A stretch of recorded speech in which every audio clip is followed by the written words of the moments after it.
What up, my freaks? Ruinous Insight here with part 36 and the very last part of my Total War Warhammer 3 modded Grimgor Ironhide campaign. Yes, folks, this will be the final KRUMPDOWN, as we have finally reached the point where the enemies are just so weak and we are just cleaning up all over the map that there isn't much point to going after those weak enemies that remain. We have a few objectives that we will reach this time. We will forego the admin and just go big on battles. We went small battles last time, and then for the final KRUMPDOWN, we'll go for the big one. Skarsnik will hopefully find or face off against Belagar, or at the very least, and destroy his faction before moving to Black Crag and giving us the long victory. We'll see if we can't chase down Archeon with Azhag. We'll see if we can't reach Castle Drakenhof with Grimgor, though to be perfectly honest, if there's no garrison there, it won't really matter nearly as much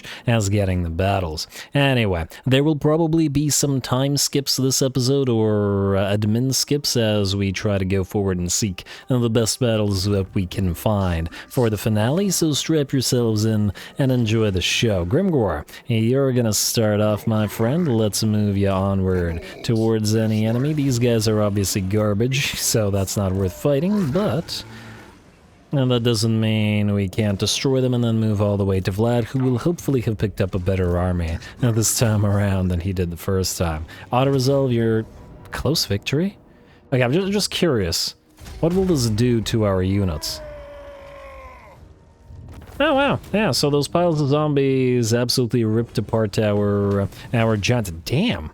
They got a crazy amount of kills. Alright, so it looks like we'll have to fight the next one. That's fine. I don't mind that at all. And with us damage, they will still have no chance, but hey, it's still a fight, and I'm certainly willing to take it. Hey, you guys, go in.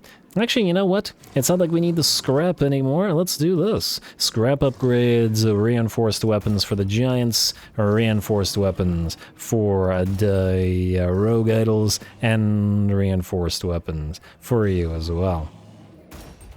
And to begin, there we go. Make them hit all the harder. We'll never get enough scrap to upgrade the rest of these, as 100 scrap per upgrade is just pure insanity, but that's fine. Let's see how far this guy runs, hopefully not too far. Interesting that the auto-resolve is ripping our units apart, but the enemy is still running away, though to be fair, as he should be. Let's have our Black Orcs face off against some Skellies, just for fun, just because we can, and just because otherwise it would rip our poor Ardlad and Orc Warbelly drum apart. Dwayne, go.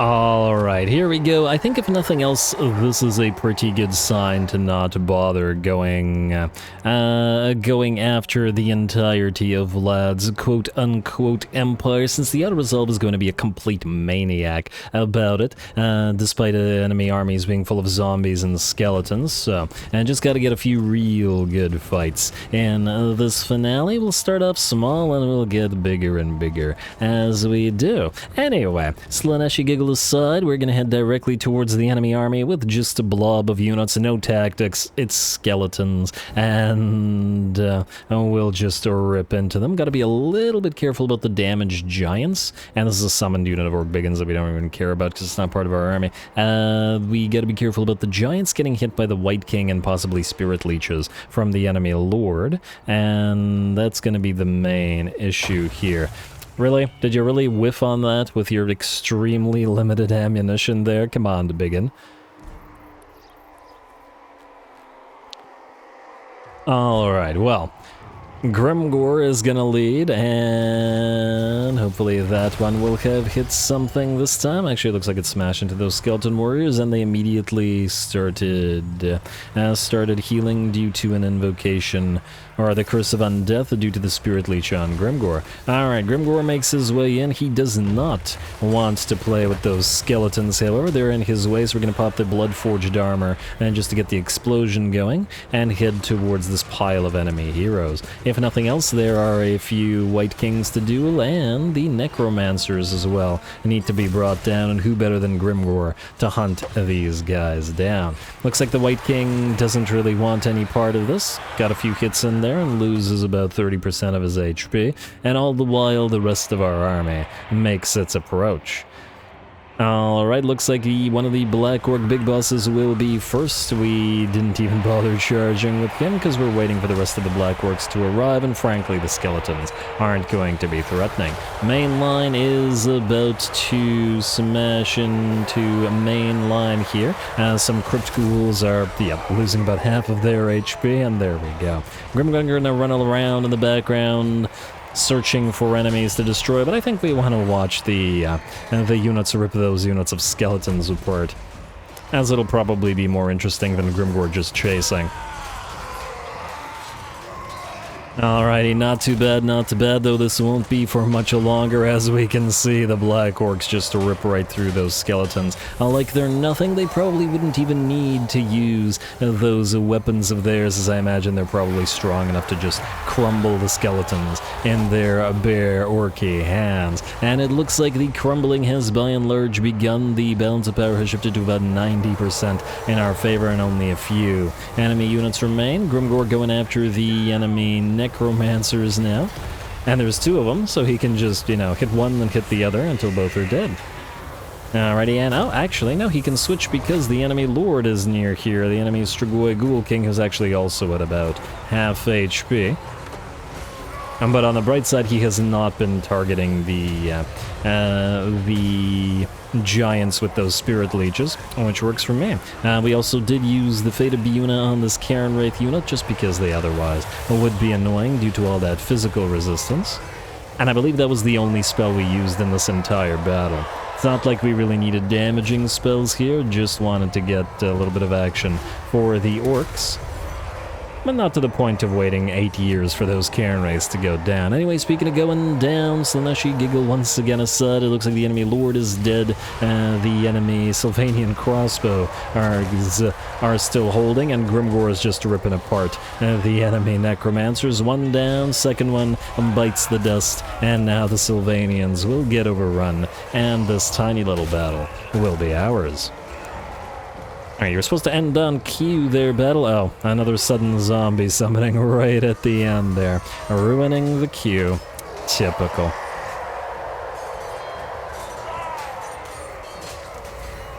Alright, not much to say about this, just to rip those last zombies apart, and I guess whatever remains of those poor Sylvanians, though I think they all just got crushed in the mob of units.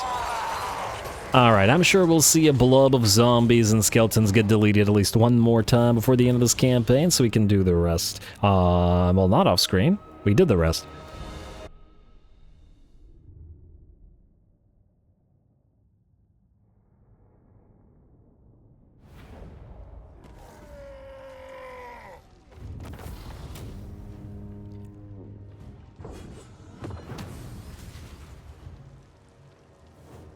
Alrighty, there we go. Unlike the Empire or whoever skeletons these guys raised, Grimgor will make sure and that they all stay dead. We're gonna eat the captives, I guess, not that it really matters. Nice little fight, and of course we're starting small and we'll have a nice big finish. Grimgor, how far can you travel here? Fairly far, so go here, and frankly, if you get attacked by something, I wouldn't mind at all.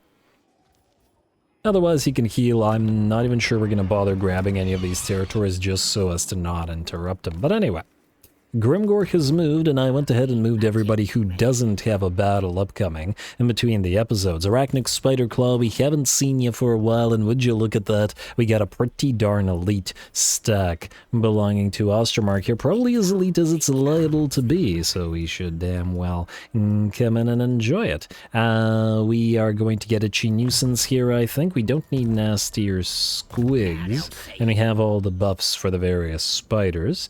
We could do Adorned by Teeth, but I really doubt that it would make much of a difference. You know what, maybe Gork will fix it just to try to prevent enemies from running away if needed, so that's good. Alright, Arachnarok. Been a while since we've seen you, bud. Let's see how those spiders do against... This is probably about as elite a stack of Imperials as we're likely to ever encounter, and considering the Empire's broken, this is probably the last fight against them. As well, close victory with medium casualties. Nice. Definitely gotta be wary of those Hellblaster volley guns, as they're frighteningly effective and great at bringing down large units, unlike those spiders, as in the big spiders, but we'll see how quickly we can overrun them with the little ones. Go.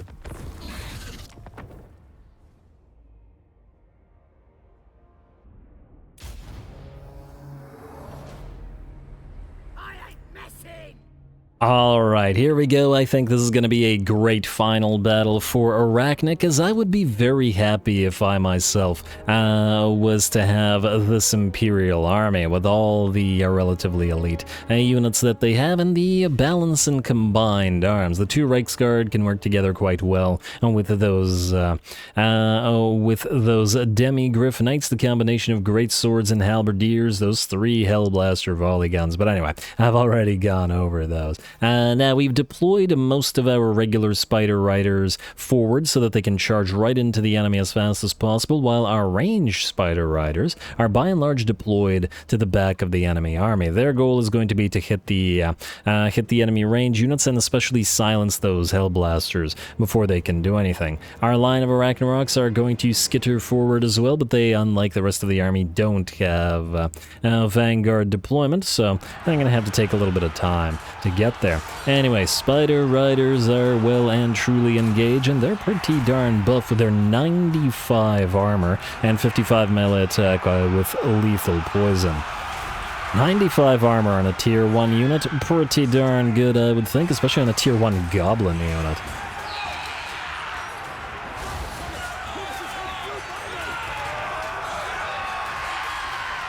And that's with the insane speed that they have, and once again, the lethal poison. Anyway, I gotta stop singing the praises of the spiders, because we got bigger spiders moving in now. Gotta counteract those enemy Reiksguard and those enemy Demi-Griffs. We're gonna have the Catchwhip Spider Shrine / Arachnarok himself chase the enemy Lord down best he can, though it looks like the Lord wants no part of this, and we're gonna have to do a little bit of chasing. Spiders continue to hold the line, and we could obviously cycle charge, but against the infantry units we're actually doing okay enough so as to not be concerned. We just have to make sure that our units of Arachnaroks are the ones to deal with the halberdier or the halberd wielding Demi-Griff Knights, as obviously they would otherwise be quite deadly to our spiders.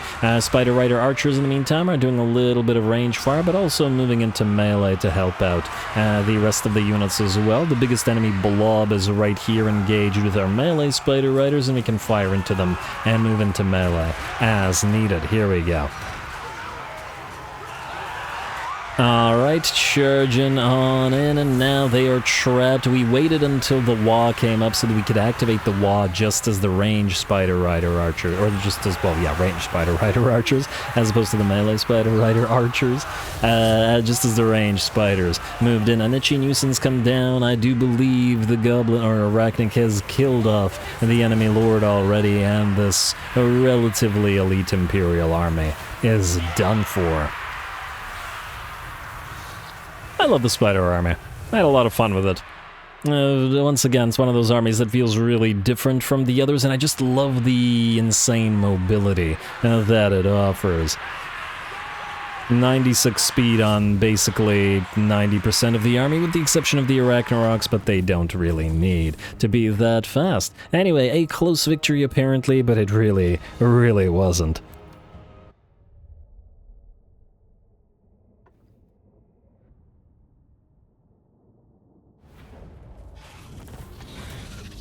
Alright, very, very nice. Absolutely demolished, and it would have been a shame not to have shown the Spider's supremacy one more time before the end of the campaign. Wow, 195 kills on the Death Creepers. They're a pretty darn good regiment of renown, because they combine the effectiveness of the melee spiders with the bonuses that they get from being ranged. Looks like 209 kills on the Arachnarok's Skitterers, 29k damage, very nice. 22k damage on the Spin Doctors, 21k on these unnamed Forest Goblin Spider Riders, and then that was roughly how well they all did. What about... the ranged ones didn't do as much damage, but the ranged ones that went into melee did nearly as much as the melee ones did as well. You just gotta, I guess, remember to send them into melee and just allow them to fire. Either way, we took barely any damage, and if we eat the captives, we're at full HP. Anyway, and I'm pretty sure, or at least I would assume, that that was the only army of this faction. We're not gonna bother cleaning them up, but, well... maybe they do have another army, but yeah, we're still not going to bother cleaning them up. There's really not much there. That was Arachnarok's last Spider-Fest, and it'll be a nice send-off for him as well. Alright. Well done, Arachnarok, my friend. Just double checking that there isn't a big old full stack nearby, but it doesn't look to be so. Alrighty, who is up next? Griebitz, you're actually not up next. We're gonna wait for you and Muggada Leech to attack Iron Pelt Den together for your final fights, because I want to get those range units into combat, and we need them to actually get in range. Narla, you're gonna move in a second. Ornery Backslider, you're waiting for Skarsnik. Where is Azhag? There he is. Alright, so here's the thing about Azhag. Within range of him is not Archeon, but 2 Dwarfen stacks in March stance as well. So we're going to attack them. Most likely this will mean we'll take a lot of damage, and hopefully, by virtue of the fact that we take a lot of damage, Archeon will then become willing to actually attack Azhag, rather than continuing to run from him. That's the dream anyway, and it doesn't stop us from attacking the Dwarfen factions here. So that's what we're gonna do. Close victory, low casualties, we'll see about that, because we are kind of reliant on the low casualties, but the vanguard deployment of this army is going to be real nasty, especially since the enemy is pretty, by the looks of it, inclined to favor range in this particular army. It's almost all range, in fact. Go Azhag, go.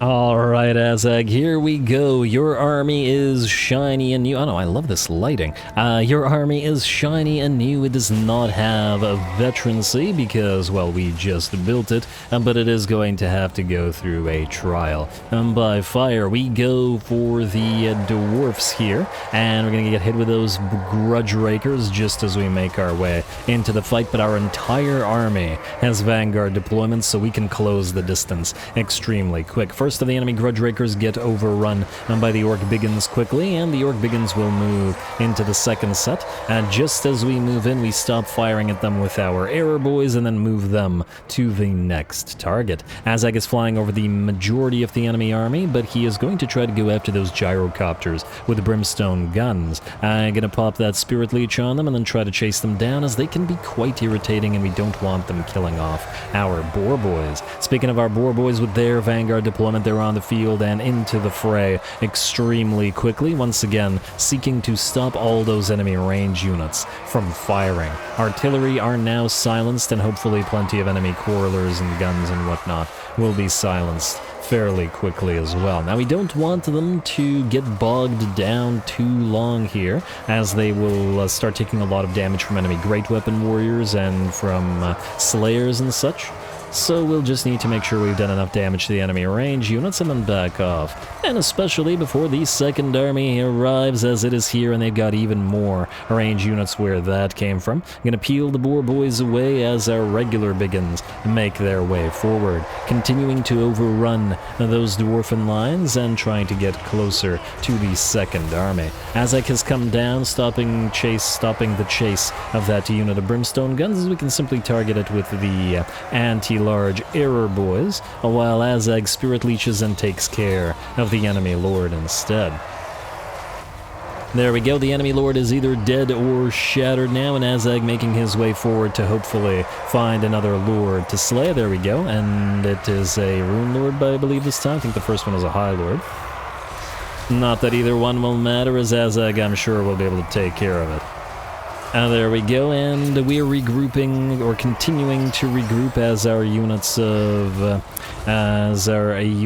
Biggins make their way forward. Azhag casts his Wind of Death, and by the looks of it, hits 3 units. Not too bad. Not a crazy amount of damage on it. It's not overcast, so it lacks the armor piercing needed to do too much, but it's something. He's got 20k damage on him, which ain't too bad, and frankly, since Grimgor uses most of his time just chasing enemies around on foot, and Grimgor doesn't usually rack up insanely high damage counts, though his value as gold is usually very high due to knocking out enemy lords. Anyway, our Biggins are continuing to overrun the enemy, and our boar boys are now making their way back in as they've waited on the flanks for a few seconds while we regrouped and are now going after all those enemy range units. Now, that said, by the looks of it, the enemy range and the entire enemy army is having a pretty bad day.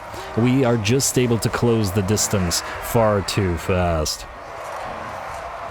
And most of them will run. Isn't it, it feels a little bit weird to see a dwarven army shatter so quickly. I'm much more used to watching the dwarfs fight essentially to the end due to the ridiculous leadership that they have, in combination especially with the AI cheats in terms of leadership on higher difficulty. So seeing them just run like this is, it's extremely strange and should be humbling for them. But not for much longer. There we go. Close victory for Azhag, and a pretty fun show and effective show of how well his army can do. And now that we're taking advantage of those Biggin vanguard deployment buffs.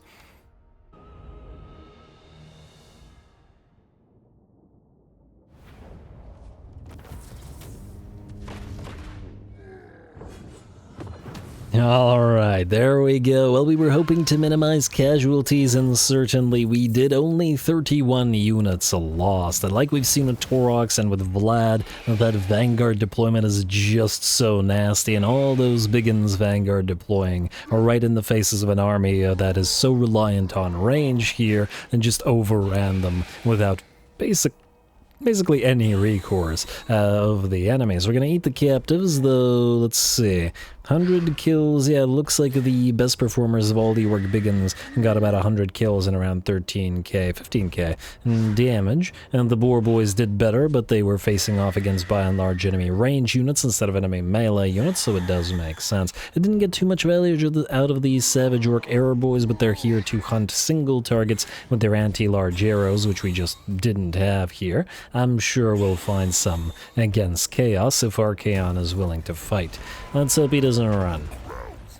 Alright, Archie, and if you have another army nearby, please go ahead and deploy it, my friend.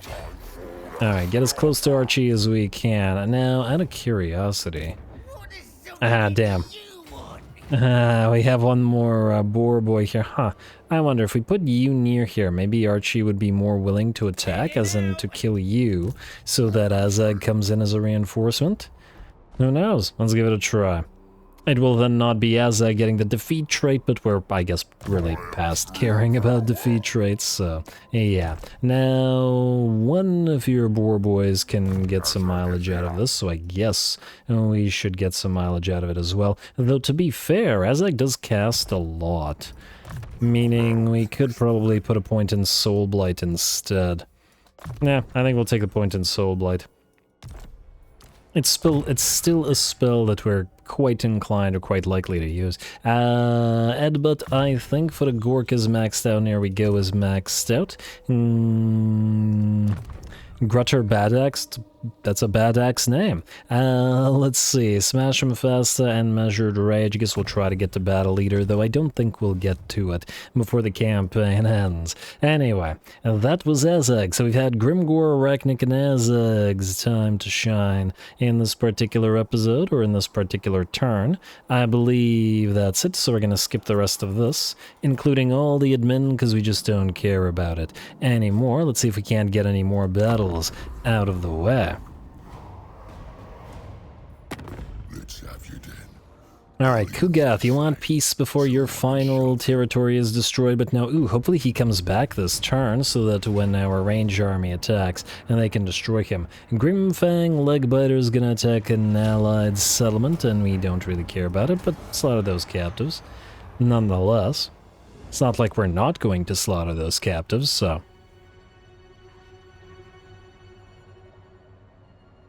Alrighty, and hopefully Belegar doesn't run as it is now Skarsnik's time to finally move. Sarthoriel returns, but frankly, another pile of cockatrices? No.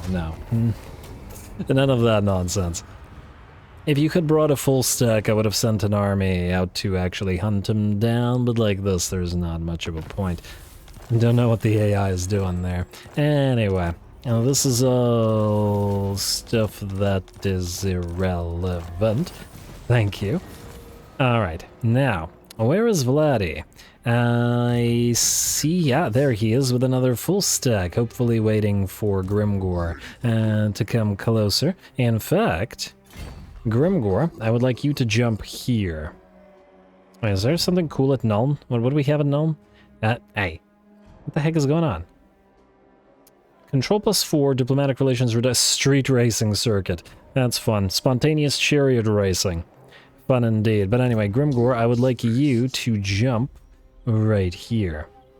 Close as you can to Vlad. I'm hoping that with these two armies, maybe this army as well with 3 armies, and possibly reinforcements from a 4th, they'd actually be willing to fight Grimgor. I doubt it. But if they would, this would be a fantastic final battle for the campaign, as certainly Castle Drakenhof will probably not have defenders, and there's a decent likelihood that it'll be broken as well, so can't rely on it. And what we can rely on is looking for other battles. Skarsnik, how's Belegar looking? Well, one issue here is, will he run? Will he stay or will he go? I guess we're about to find out. Underway stance. Will he intercept us is another question, but we still have to destroy him. That has not changed. The need to acquire Black Crag has not changed either. I guess we'll get you Itchy Nuisance. A little bit unfortunate aspect of Skarsnik coming in so late is that his heroes aren't leveled at all, and thus, well, aren't going to be too beneficial. Interception? No interception. Although it froze for a second there. I think maybe the AI was offered the interception but declined it, which kind of makes sense. Anyway, Ornery Backslider, you are Skarsnik's follower. Now let's see, if we attack Mr. Yanni of Zorn or Belegar, I wonder which one of them can move and which one of them can't, but most likely they can both move, and most likely they will run, but I don't think there's any way that we can stop them from doing so. In fact, wait, go into regular stance, because I'd like you to take the Karak-Yar, or whatever it is. And go here. Actually, see, wait, can they run past Karak-Ziflin? What will happen? Maybe they can't run. Okay, you can run past Ziflin. Oh, come on, but they have a zone of control here, game. Why does zone of control mean nothing to you? Belegar. Alright, well, Skarsnik, we're gonna send you after him. All on your own. We're going to have you, sir, take care of Yar. Pyrrhic victory? Yeah, who cares? And loot and occupy it. Yeah, loot and occupy it. Alright, tier 3, there are no special buildings here, and frankly, we don't care about the rest of the buildings anyway. Skarsnik, stay there. I guess we'll have to wait until next turn to hopefully fight Belegar.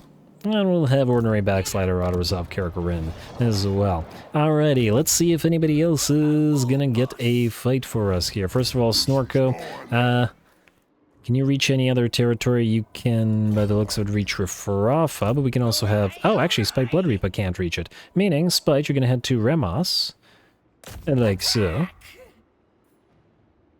And auto-resolve that real quick. No damage, but hardly surprising. There's barely anything there. Frankly, we probably shouldn't even bother conquering these, but... Oh, we gotta go through every single lord anyway, just to see which ones can still move and do things, and which ones can no longer, so we might as well. Aranos's faction appears to be pretty much done for as well. Alright, also you, sir, are going to go here, and you're going to jump to Turan. You are going to auto-resolve Riffraff. Oh, is that a Skaven Plague? I hope that's not a Skaven Plague. Luden Occupy, what do we have? Perfect Vigor, Skull Wand of Koloth. Imbuement Discouraged, and relatively short 30-second buff, but interesting. And yes, that is a Skaven Plague. Oh no, we got the Skaven Plague ourselves now, Snorko. I guess you're out of the picture now. Does this prevent you from taking as much attrition? Immune to most attrition, but not to the Skaven Plague, but nonetheless. That's what I was worried about. And there's a decent chance every army here will get it, but once again, frankly, these armies will probably never fight again, so actually it doesn't really matter. Let's keep going. Keep going looking for the actual fights. Arachnarok, you just did your thing. Kislev has effectively fallen already. Head to Nagenhof, please. I want to see if there is potential for another army here. I doubt it, though. These guys look pretty weak to me. Alright, auto-resolve Nagenhof, medium casualties, but I'm sure we'll heal up. Loot and occupy. We're not actually looking to keep any of these territories either, so... Alright, and raid outside the settlement so that you don't get besieged. Also, Snorko, the other Snorko. Oh, there's 2 Grotzliks, 2 Snorkos. 2 of everything. Alright, fine. You're gonna go to here, and then we're gonna move Krakatrihaga in to reinforce you. And the ranged army will be able to fight this battle. Or not this battle, this turn, so at least there's that. Kraka. Right here. And this is still gonna kill your stuff. And a giant. Alright, fine. We'll just siege. And if they sally out, they'll sally out. And if they don't, then, well, we don't care that much. Boris Todbringer. An ignominious end, I think, for you. And I believe that should be the end of the Empire as well. Should be their last settlement. We don't need to fight them again. Pyrrhic victory to this. You know what? It's the final episode, and Gorkill maybe wants a final battle as well, right? Well, this isn't really an army. It's just there to grab stuff, so... grab stuff you will. But Gorkill... yeah, not bad. Gorkill's been around for basically since the beginning of the campaign, and he deserves a nice send-off with a nice battle so damn well. We'll give him one. Let's level him up and let's get Boris. Get back here. Boris. How about our giant river troll hag? Snaz Spearchuck, a real snazzy name. Do we care about teach him right? Probably not, eh? Oh, Bag Batterin will give you horrible smell, though. Yeah, let's do that. And Discourage debuff is not nothing. Battle Leader you already have, and you already have Arm to the Teeth, so keep going through Blade Shield. You, sir, are Arm to the Teeth now. How about the casters? Both get Arcane Conduit. Beautiful. Beautiful. Not that I think they'll need it. Gorkill, your final fight will take down the Empire for good. You've defeated Karl twice. You've defeated Boris at least once. Once in a duel, and I guess you'll get another duel with him one last time. Go.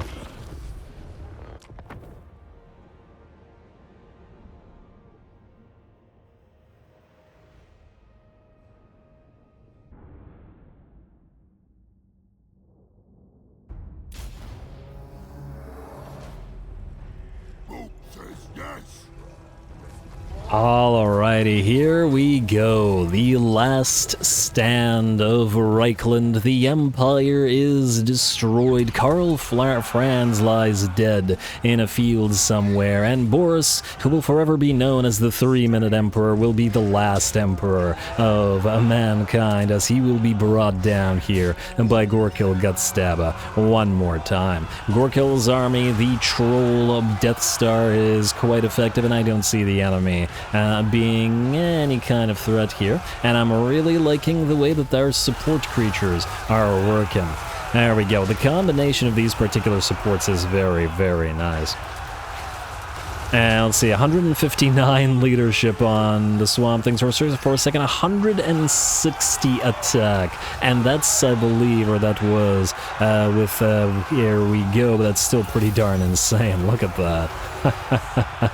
Oh man, well they're going to overrun him. It looks like Boris doesn't want to fight in the sky and will try to land and attack the rogue idol for some reason. But Gorkill is on him. You ain't escaping, Boris. A couple more hits and Gorkill will bring you down. I'm sure. There we go. He just lost 1,000 HP.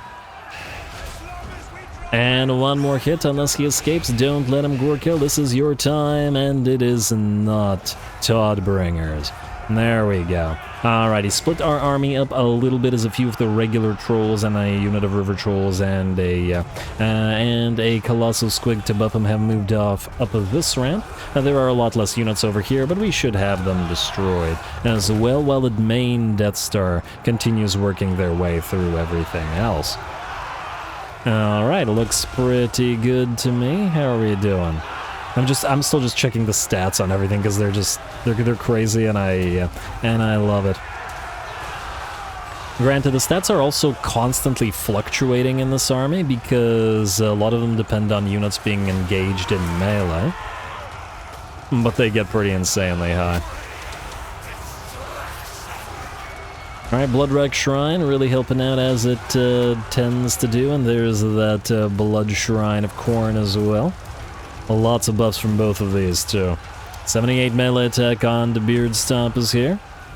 135 armor, 149 leadership. You'd never think that once upon a time some of these trolls did rout. A rolling attack from our Colossal Squig. Gotta keep you near the rest of the blob to get that melee defense. Plus 10 for everybody, though I guess we have so many stat bonuses in the blob, it doesn't matter over much. The bounce power shifts to about 85% in our favor as we make our way up both ramps into the enemy city. The enemy is not even able to hold the pile of regular trolls, although I guess they do have that rogue idol helping them out. The good idea, or the good thing about this is usually the rogue idol is too blocked by the rest of the army to do anything, but when we separate a few of them like this, it can continue to do damage.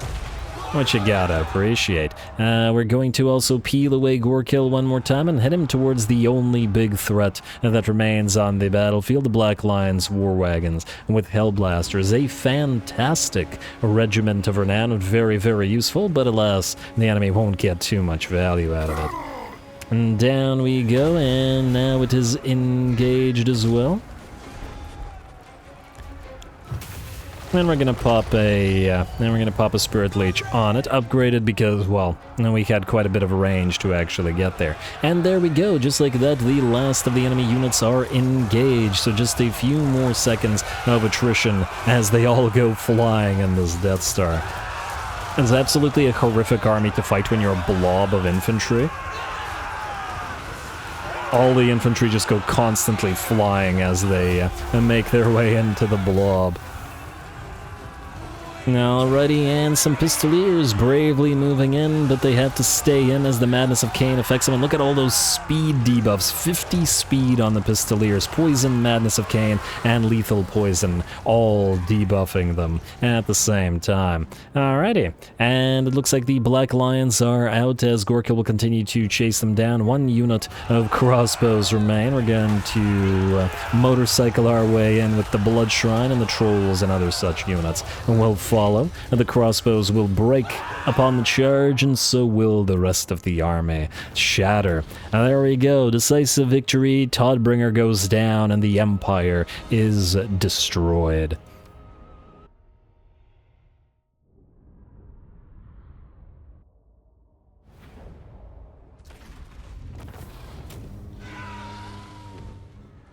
Alright, there we go, the last stand of the Empire, but they didn't stand for long against the Troll Death Star, which certainly came into its own. Had the hardest start of all of our specialist armies, I think, due to that routing issue that they had in the beginning, but now with all these support creatures, our trolls are getting regularly over 100 attack and over 100 leadership. And 100 melee attack is pretty darn crazy on these guys, and that's without any of the buffs that we regularly use, just the shrines. I'm really happy with that Bloodwrack Shrine, especially because of the buffs that they give and because of that Madness of Cain. Really works well with the troll armies, or I guess orc armies in general. If we had more space could probably put a few more of these in a few of the other armies.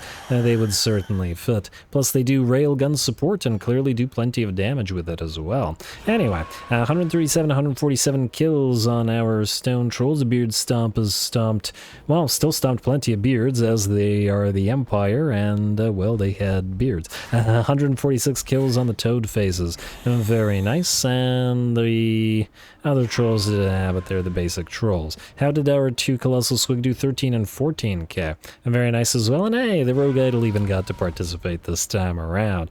Occupy. We don't even need to loot because we basically took no damage, and Reikland destroyed. There we go. Basically nothing stands against us. And now, let's see what else we gotta do as we look for the final battles of the campaign. Guess we can head to KRUMPDOWN, but I don't think these guys... Oh! Thoric Ironbrow has an army down here, but it's like a third of an army, or 3/4 of an army, rather. Don't know if it's worth fighting, I guess we'll see. Occupy. If over the next turn or so that we try to end it, the Thoric army comes up here, we'll have Nobber kill it, but otherwise, it doesn't really matter all that much. Grommy. I guess we're just gonna jump past all this and then continue onward. Let's see. Well, I'm really gonna hope that these guys all attack Grimgor. It would be just so great. Get him his final battle, as I think it would be much, much better than Castle Drakenhof, as we'd just be running to a place that would probably have very weak defenses. And I know I've already said this, but I'm just really banking on that battle. Anyway, Narla, you... Okay, here's what I want you to do. I want you to transfer the Boar Boys to you. Then, where did Archeon go? Tech Thief, come here. Ah, there he is. There he is, there he is, there he is. Alright, Azhag, can you reach him? No. Tech Thief, can you stall him? By the looks of it, no. Alright, wait. There's still potential. Go into ambush stance right here. Oh, hopefully this guy doesn't find us. That'd be annoying. And this will cause us attrition, but do it anyway. Narla, go right behind Azhag, and hopefully, possibly, maybe we can ambush Archeon. He clearly doesn't want to fight Azhag, but yeah, who knows. And, oh, you can't stall armies either, can you, Tech Thief? Damn. Please stop running, Archeon, please.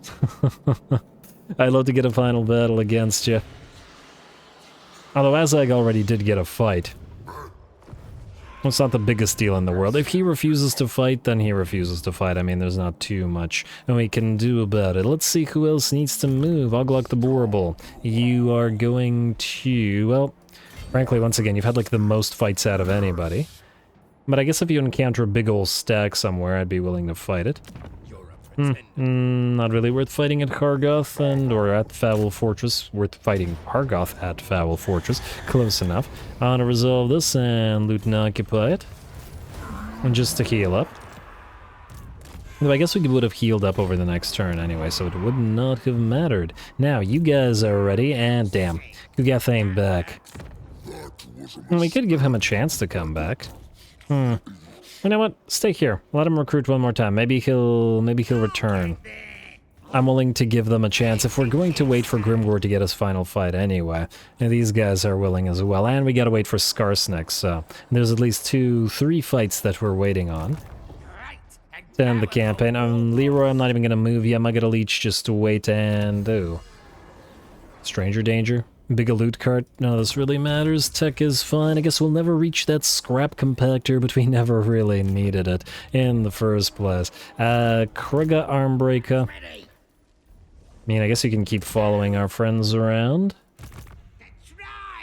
Any other potential fights? You, go to Fortress Strosk just in case Sarthoriel comes back. I doubt that he will. Arog, you are going to transfer this stuff to the ranged army. Frankly, I don't know if we're gonna bother, but you can move. Just in case. Let's just say the possibility exists, and the possibility is good enough for me to try. The other Grotzlik. I guess you can take this place, not that it really matters. Damn, really? Against this?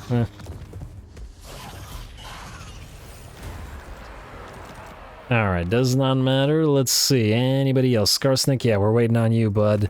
You're the main one we're waiting on. And there's probably some other garbage that we can grab here, but it also doesn't really matter. Tech thieves, tech thieves. Alright, that was all the armies. Meaning, we end the turn, and ignore everything, and we hope that Grimgor gets attacked. Leroy, did I not move yet? Well, I guess I skipped you. It doesn't matter. Alright, come on, Vlad. Be brave. You have 4 armies near you. Grimgor is right there. I'm sure his Black Orcs are vulnerable. Or at least, that's what I'm sure you'd like to think. Kugath, hopefully you will have revived. Stretch Craventail. If you say something. Join war against South Confederacy. We will... not bother. I don't even know where they are. Yeah, that's... there's... huh. I think there's 2 similar factions of the Southern Realms down there.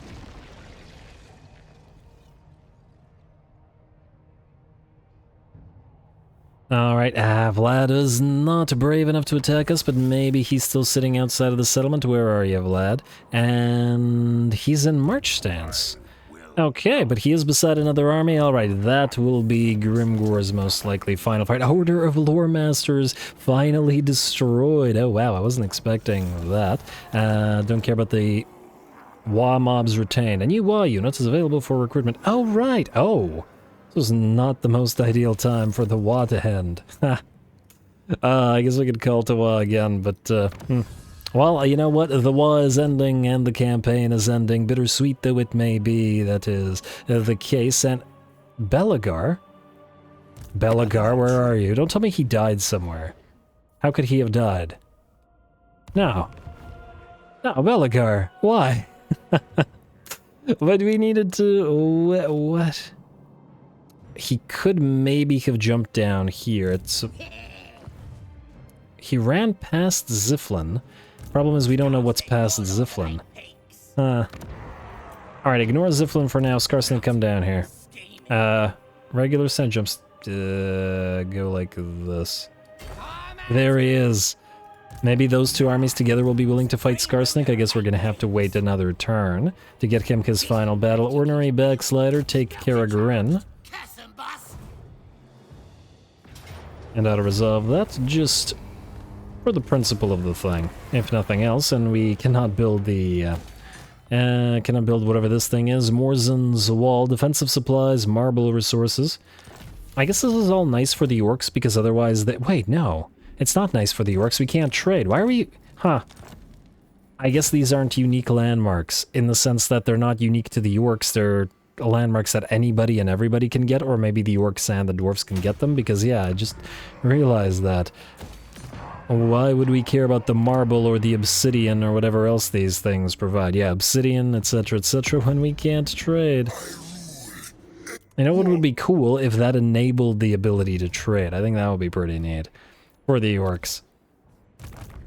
But alas, it's not the case. Anyway, should we save... you know what, we'll save Karstein for a second. Let's see, what do we have here? No Kugath yet. I just want to double check that nobody's gonna steal our stuff. Serpent Jetty, you're gonna get attacked by these rebels. I don't really care about the monolith of whatever. Oglock. Go take Foul Fortress, I guess, with an auto-resolve. I just want to double-check if there's a full stack somewhere nearby. What do we have here, incidentally? Nah, still not worthy of a fight. Although Oglock didn't get a final battle. I just wish there was a bigger stack for him to deal with, but it's unlikely that we'll ever find one. Archeon's faction is pretty broken, and he's just running from us, and he's continuing to run from us. Alright, where did he go? Ah, there he is. Azhag, you can reach him, but I doubt you can fight him, and oh! He sacked the lair of the Troll King, and he's trapped! Wait, how do we do this? A moment. He has to go past us. Wait. Ambush set up right here.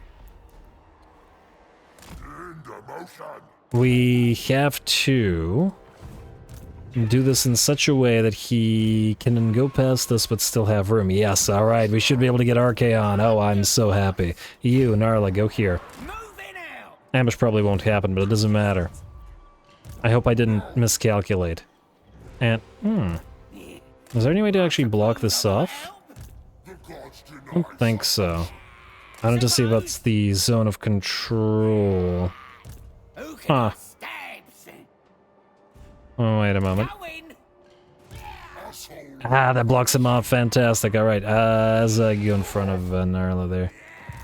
Beautiful. Archeon, you're trapped, friendo. You're trapped. Oh.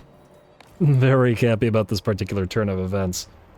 And I wasn't expecting it. Alrighty, Grimgor, you're going to fight your final fight against Vladdy Daddy. I think it's only appropriate that that be your final fight. I do love Vlad, so... Oh! No, it's not. Because you can't reach him. I thought you could. Oh, no. Is he at war with the Skaven? He is not at war with the Skaven. How do we do this? Can we get you to join war against Sylvania? And we can for 55,000. Yes, okay, we'll do that. And there's a reason I wanted to do that. The reason is this.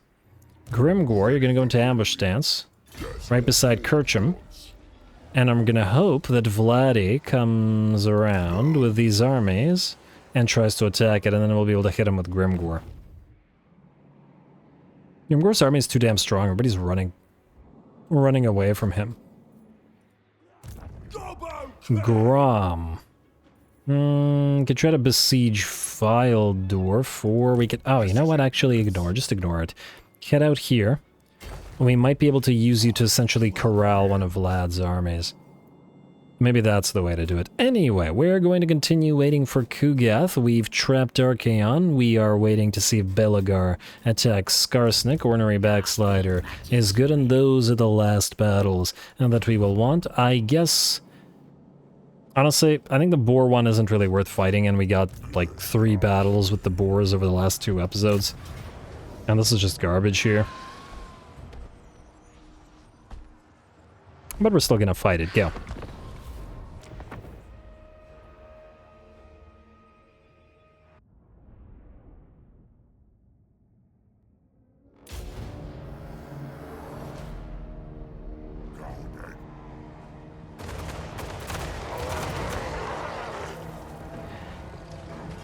Alrighty, you know what? I didn't realize that this was a... Ooh, I love that Chaos Gate in the background on that big old hill. Very, very nice. All of the Chaos Wastes territories do tend to be quite cinematic. And this one's going to be no exception. Anyway, I didn't realize that this was a minor settlement, so I think this will be a great send-off for Oglock the Borbal. I didn't realize that he had leveled up to level 18 and got his Wyvern, which is a little bit unfortunate, as he will end the campaign on the Wyvern rather than the Boar, but he had like a dozen fights, and all were on board.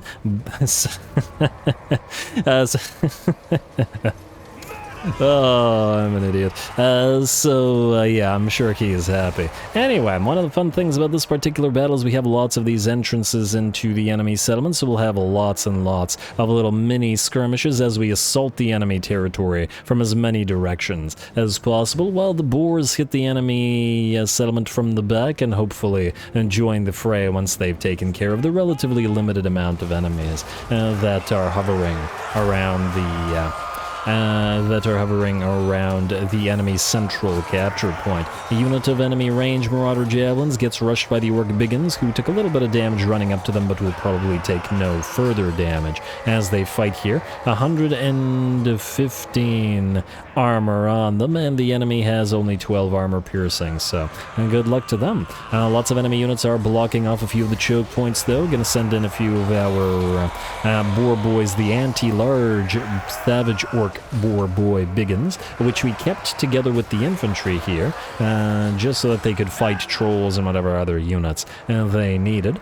And they can obviously run away as needed as well to get around the enemy. There we go. Looks like they have managed to take the trolls, Chaos Trolls, out. And the Chaos Warriors in Fimir are still going to continue holding the line. We've gotten quite a bit of damage on our boar riding lord here, Oglock. He is, well, he's down to about a 30% of his HP.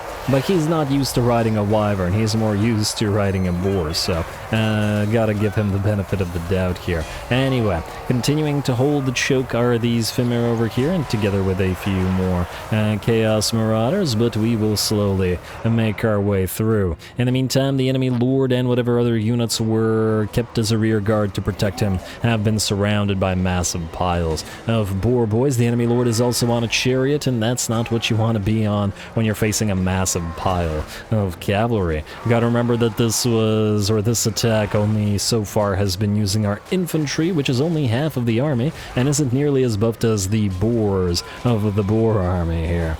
127 armor and 62 melee attack, pretty darn good. Alrighty. Not so good for the enemy lord, however, who is going to break. We're going to try to surround him and destroy him, and the same goes for this unit of great weapon Chaos Warriors, who will bravely hold, but probably not for much longer either.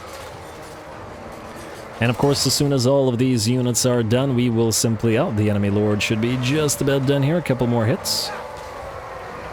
And we should just be able to move past all this and head in to help out the infantry. Down goes the enemy lord. We have actually made our way through one of the choke points, and we'll probably try to help through this one. Looks like this choke point is nearly ours as well, though one of our Black Orc and big bosses has taken damage against... Oh, these are Marauder champions with great weapons. It does make sense, as that's a lot of armor piercing to contend with.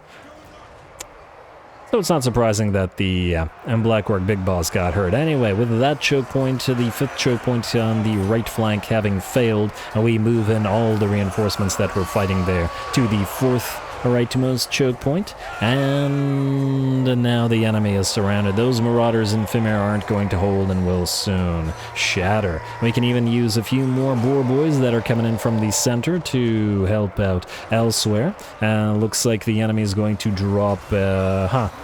Looks like we both had the same idea at the same time. We had the Foot of Gork, and the enemy used its spear-chucking army ability on a few of our units, though I would imagine that our Foot of Gork hurt them a lot more than that ability hurt us. Especially because it looks like they clipped their own units with it.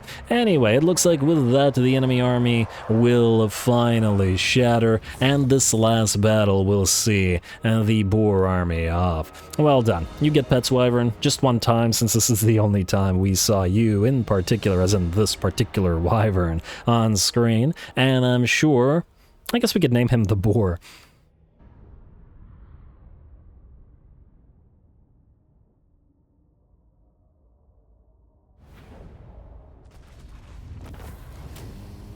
Alright, a close victory. You know what, that actually gave us a reasonably decent fight. Better than I was expecting, and a nice send-off for Oglock, the Borble, and his Zedbangers, Uthgors, Ardens, Cast Iron Boys. Who do we have here? The Squad, Orc Biggins, and, okay, unnamed ones. WAAAGH, Bacon Brigade, Piggin' Out, Big Pigs, Knights of the Realm, the Piggins, Hog Riders, and Pork Boys. Fantastic names in this army, I gotta say.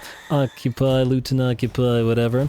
And goodbye to you. Oglock, I'm sure we'll see you again because, well, you're a pseudo-legendary lord, and thus in whatever other campaign comes along, we'll do that. Grievous and Mugga, you wait to see if these guys get more powerful or not. I guess it doesn't really matter that much, but we still need Grimgor and Skarsnik's final battles.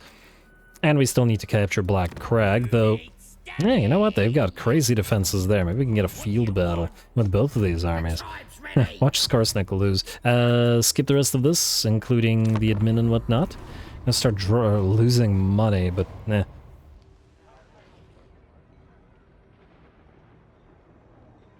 Alright, I completely forgot that this guy was moving as well.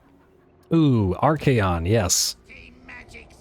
The trap shall be sprung, and I guess Azhag's going to get 2 battles in the final episode, which, you know what, not too bad of a thing either, and especially considering that A, we wanted to chase Archeon down, and B, enter war inside of ally, sure, and B, since Azhag didn't get nearly as much playtime as a lot of other lords, might as well get him 2. Cetra the Imperishable, no. Still shocked that you're alive, though. Kind of impressed, frankly, but Cetra's pretty, Bonesy? That didn't quite work. Alright, well, Archeon discovered us, but it doesn't matter. A Pyrrhic victory, apparently, and Archeon will still have to be brought down. He's a pretty darn scary fighter.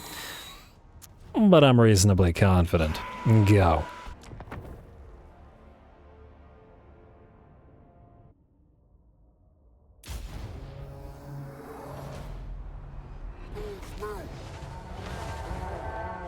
Wellity,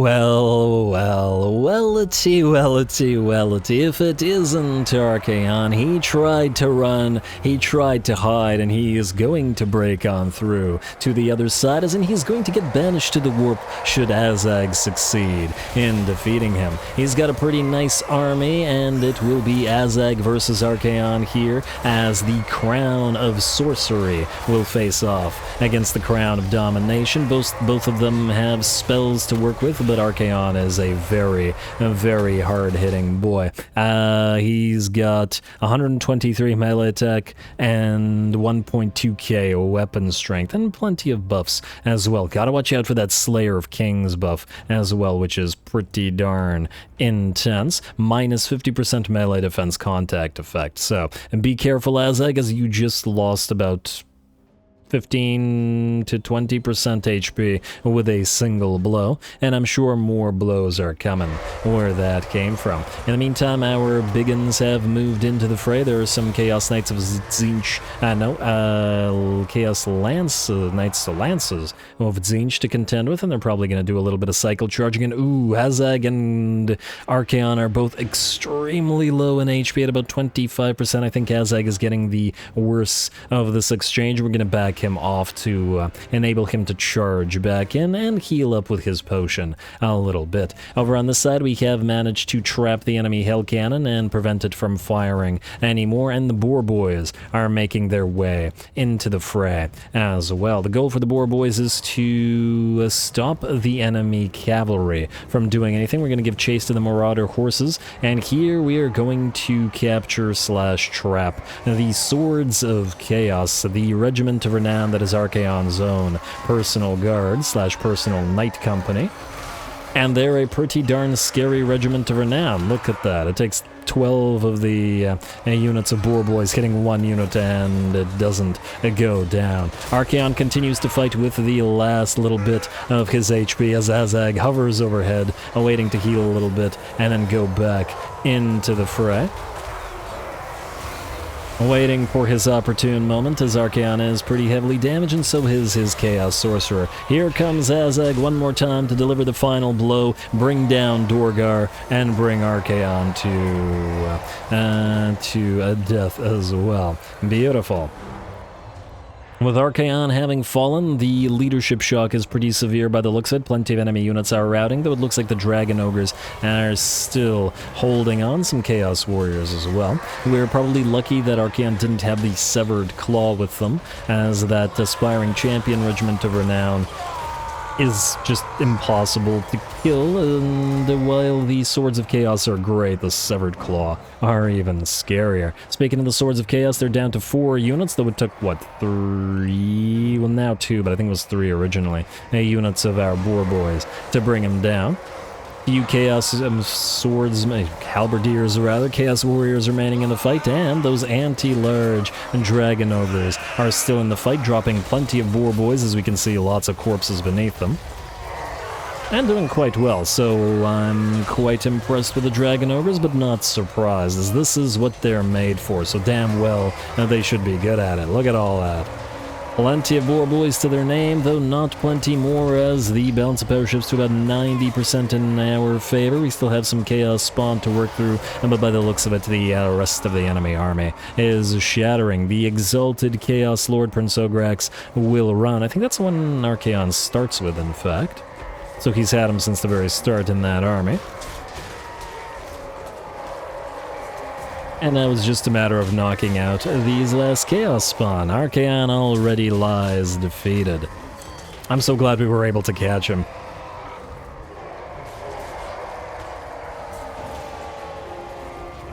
Alright, bring down those last spawn. They're not going to be nearly... Well, actually, 66 melee attack, pretty darn nice. They're not going to be nearly as scary as the as the Chaos Spawn of Slaanesh in terms of just pure damage output. But they're still going to do plenty of damage. Or they would have if they weren't now completely surrounded and getting overrun by biggins. Down goes one, down goes the other, and with that, Archeon's army is fully and completely defeated. 4 minutes, a reasonably long battle for it, though the hardest part was actually bringing Archeon down. Great job to those Dragon Ogres. 22 Boar Boys killed while being completely surrounded by them and taking shots from the Savage Orc Air Boys. Pretty impressive.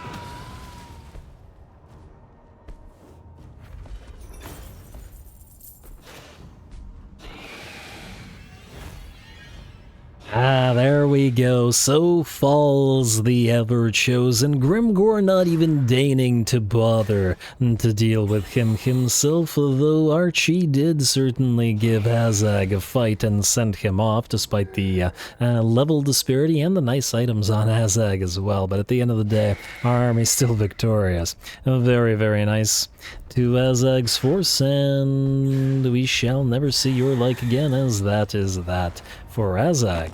Alright, Fecondites, Festus, join war. No, nothing matters anymore. We just have Grimgor Skarsnik in the range army to fight with, and that'll be that. Alright, join war. No, relax. Everybody relax. All your little petty conflicts no longer matter to us. Alright, there we go. So, first of all, defeated Archeon is a pretty darn solid trait, but otherwise, that's all not super relevant. Where is Vladi? That's not Vlad, that's somebody else. And Grimgor, looks like you're gonna have to waste at least one more turn chasing him around. I don't even see him. Huh. No, what happened to him? He didn't get killed by Azhag. He could be down here, Smothink and Stila. I don't know where he went. I see Isabella here as a hero. A couple of... Oh, there he is. I couldn't see him. Grimgor, can you reach him? Yes, you can. Fantastic. That is going to be Grimgor's final battle. What about Grimgor Ironhammer? Can you, Skarsnik, reach him? Most likely he'll be able to run, but we're gonna have to wait and see. And I take it you're still not willing to confederate? No, not willing to confederate at all, and neither are the Bloody Hands, but what can you do? Alright, Ordinary Backslider, you're gonna have to move down there. We're gonna have to still hunt down Grimgor and co. You're gonna go... Wait. Yeah. I thought March Stance would be further, but apparently it's not. Also, I'm going to make a quick cut here. This episode runtime is running really long, and I'm going to get confused with the editing, because we already have 6 battles, and we need 3 more at least to end the campaign. So yeah, quick little cut. Alright, sorry about that. Let's see if we can't get Skarsnik to attack Grimgor. Grimgor will run, but will he run far enough is the question. Oh, what's the distance here? Come on, stop early. Stop early. No. Too far? Nah, a little bit too far, I think, yeah. Now, is there anything we can do about that? I would imagine no. I wonder if these guys... What's the likelihood that they could attack us together? Man, if Skarsnik had another level, maybe we could have used... gotten Uri up and lost that melee defense, though it's kind of ugly on his units in particular. Anyway, since Skarsnik cannot, we will do the other 2 final battles. Final battle, the first, I think, it looks like Hugeth isn't spawning, and this guy stopped recruiting. So if he stopped recruiting, that means this faction no longer has the funds to really do anything. Or maybe its AI is done. So we're gonna attack. Now, you, sir, need to get back here, and and Ard lads for all them, well, Ard lads, although they won't be able to benefit from it here. We have Soul Blight and Spirit Leech, I want to say Soul Leech, maxed out. We don't really need the Purple Son of Zarea, so let's go Earthing and Magical Reserves. One short of Arcane Conduit. And then, alas, we won't be getting the full Conduit, and let's get maxed out for the Gork and, well, level 2 for the Gork and Earthing, I think. I feel like the casters have been miscasting every single battle in this particular campaign, like way more miscast than I feel like I might be used to. These guys are all not leveled. Oh, I wonder if we could give them some buffs though. Let's see about this. Let's get a Chi Nuisance for you, but let's give them some scrap upgrades. Oh, we could armor up the.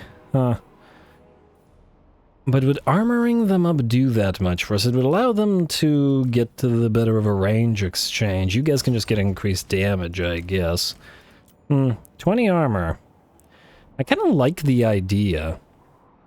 They'll still be fragile, but they'll be able to tank some stuff in a range exchange, and then in a melee exchange, these guys can rush forward. We will not need all the Spider Riders. You know what, actually, if this is the only time we're using this army, we might as well. Combat skin sacks get that reload time reduction, though actually in a... yeah, it doesn't matter. And then lastly, scrap saddles for all the little Spideys. Alright, 182. And you're maxed out as well. Not so much. Let's get you some scrap upgrades. Weapon strength plus 20%. And there we go. That's maxed out. Time for your final fight. You know what? We will move Magadelich in, and Griebitz will instead reinforce. Range units to start it. And hopefully they can hold on long enough for the melee units to move in. Alright, you move here, and away we go. Battle number 7.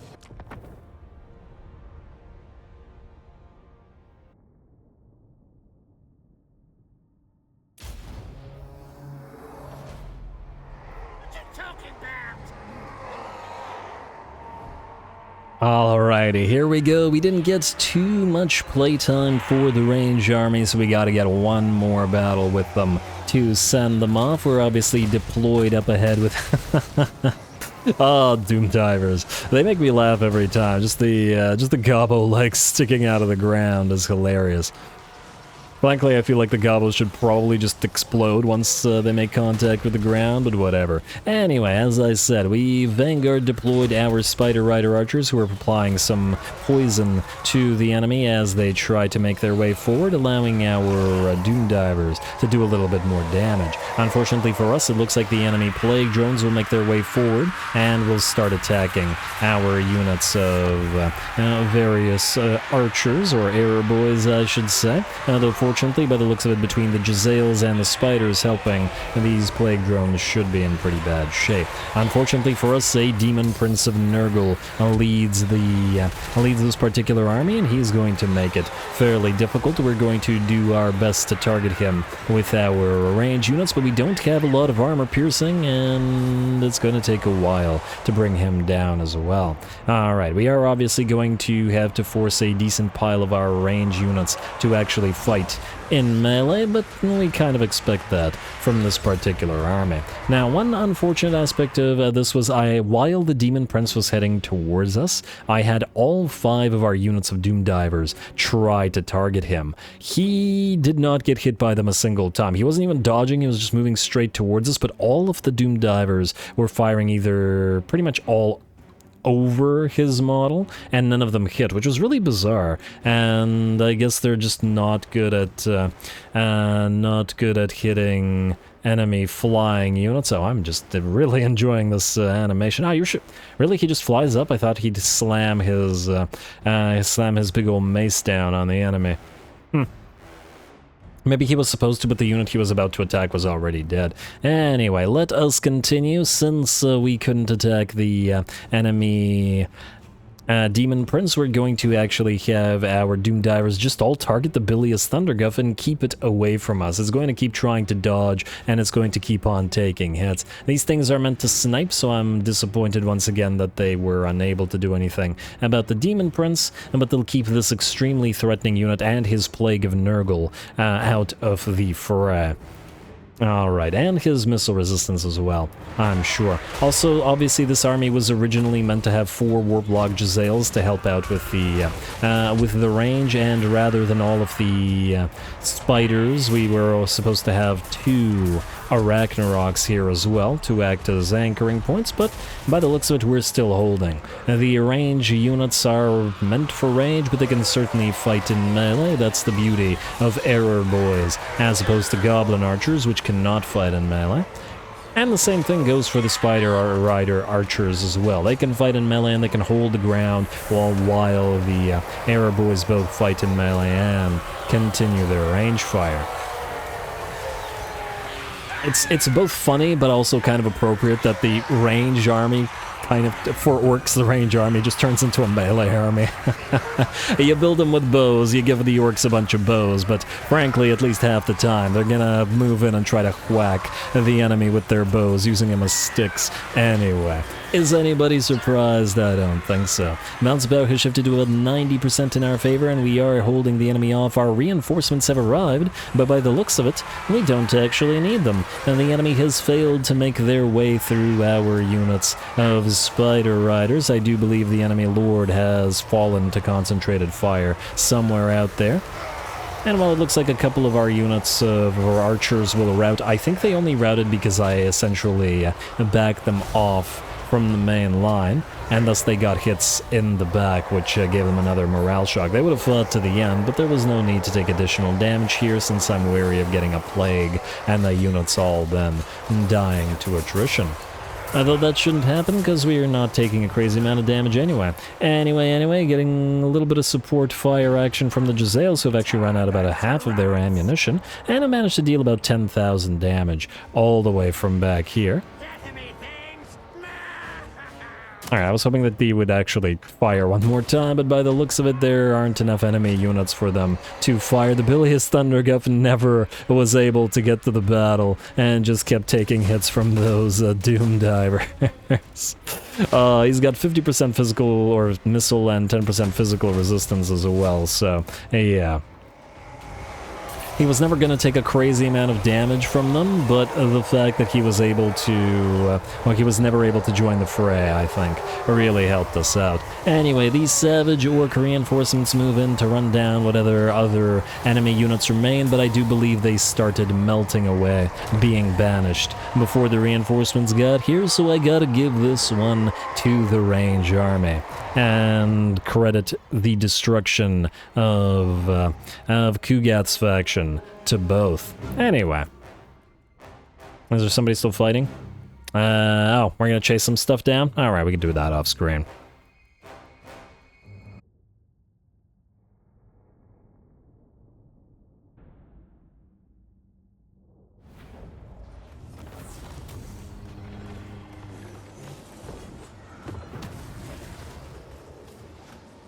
Alright, well, there we go. A interesting battle, if nothing else, for seeing the range army fight in melee. Now, obviously, we didn't expect the York range units to do anything crazy. What we could have done if we really wanted to is set the Doom Divers really far away, and then put all of the Orc Error Boys in the skirmish mode. Because of the relative slowness of the Nurgle units, most of them would have not been able to engage, especially once the Pox Riders and the Plague Drones were gone. Obviously, the Plague Bearers were, there was no way that they would have caught anything. However, it seemed to work well enough for our purposes. 10,000 damage roughly on most of the range units, though the regular Orc Errors did more than the Savage Error Boys, but mostly...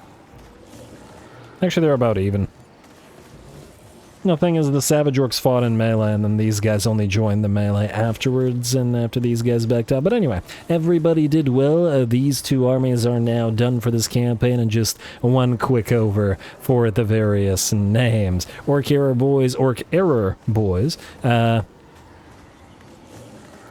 Error Storms, Wah from afar, Wah from afar. I should have changed that and I forgot, but that's what it is. Savage Shooters, Splinter, Splinter Spitters, the Green Arrows, the Forest Stabbers, Unnamed Archers, and Doomdivers. We named Doomdivers in the other army. And then Griebitz' Savage Army, the Spine Swingers, the Rib Rattlers, Cone Blubbers, Spiky Git Whackers, the Beast Terrors, the Angry Arrows. Oh, that's where they were. And that's it for this particular army. Alright. Once again, some great names in this particular campaign. You can feel free to loot or occupy or whatever it is you feel like doing, as it doesn't really matter. Actually, out of curiosity, Poxmakers destroyed. Good. I want you to head out to sea and then go into Serpent Jetty, so this guy can't take it. He wouldn't be able to, even if you're in March stance, so...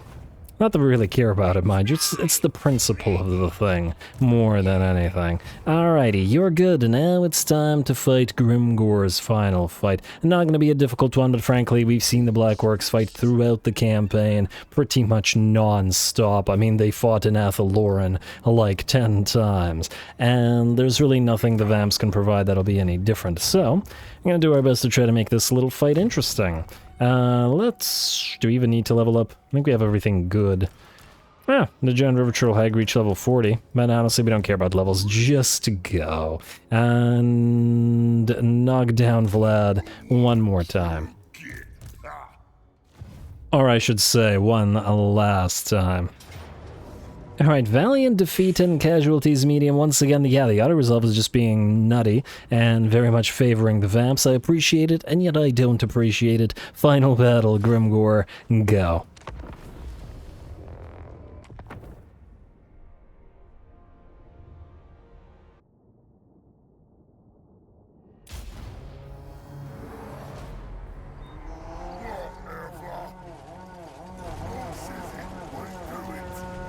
Alrighty, here we go. Grimgor's final battle against, well, anyone. Final battle of this entire campaign. And I think that while it is thousands upon thousands of undead, this is a pretty good example of what's going on with the remnants of the enemy factions all over the map. There's just really nothing that's left that is of any kind of threat. So we gotta keep this battle, this last battle, as interesting as we possibly can. How are we gonna do that? Grimgor and his two elites, the Crimson Killers and the Immortals, as well as his two Black Orc big bosses, are going to face off against both enemy stacks and Vlad. Oh, nice veterancy on all the enemy units, at least. Skeleton Warriors 44 and 44. Oh, wow.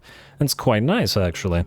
Good job, AI. But anyway, the rest of the army is retired, and I feel like Grimgor would be looking for a good scrap, and he wants his boys to get the best that the enemy has left. No spells, and just good old-fashioned Orky attacking. Away we go. One last wah. And here comes the charge. The Crypt Ghouls will lead the fray, of course, because they are the fastest moving units of infantry that the enemy has. They will be as slow as the rest of the dead. Soon enough, they lose about half of their HP in the single charge, though they will get followed by the other fast movers, the Vargeists, and the enemy Black Knights with lances as well. Color schemes are a little bit matchy here, so the enemy has a red color scheme, and so do our Crimson Killers. But fortunately our orcs stand so much taller than the enemy, and well, these are the Immortals, but they stand, no, actually these are the Crimson Killers, the Immortals are over here, stand so much taller than the enemy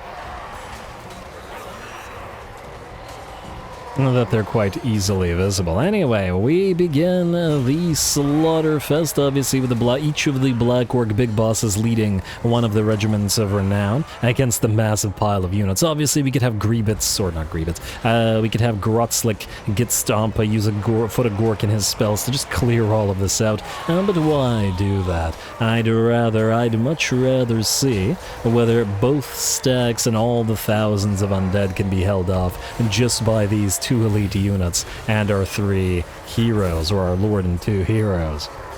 That's a lot of zombies. The enemy has to be careful, and it is probably going to do a good job by interspersing the Grave Guard with great weapons among all those zombies. The zombies acting as the shield, while the Grave Guard with great weapons can actually damage the Black Orcs through all that armor. And they do have a lot of armor, 182 on the Immortals. As they continue hacking their way through massive piles of enemies, the bounce power is in fact in our favor, but the enemy reinforcements are here, and well, there's a lot of enemies we'll still have to work our way through.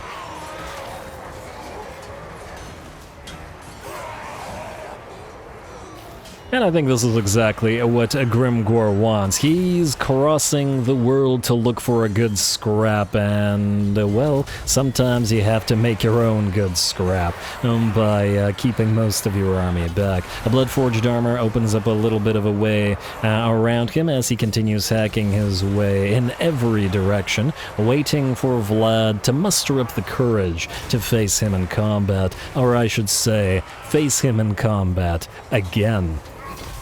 There we go, nice big ol' axe swing through all those zombies. The enemy continues to fail to break through our Orky line, though it looks like the Immortals have lost one of their units and about a third of their HP, while the Crimson Killers are in a little bit better shape.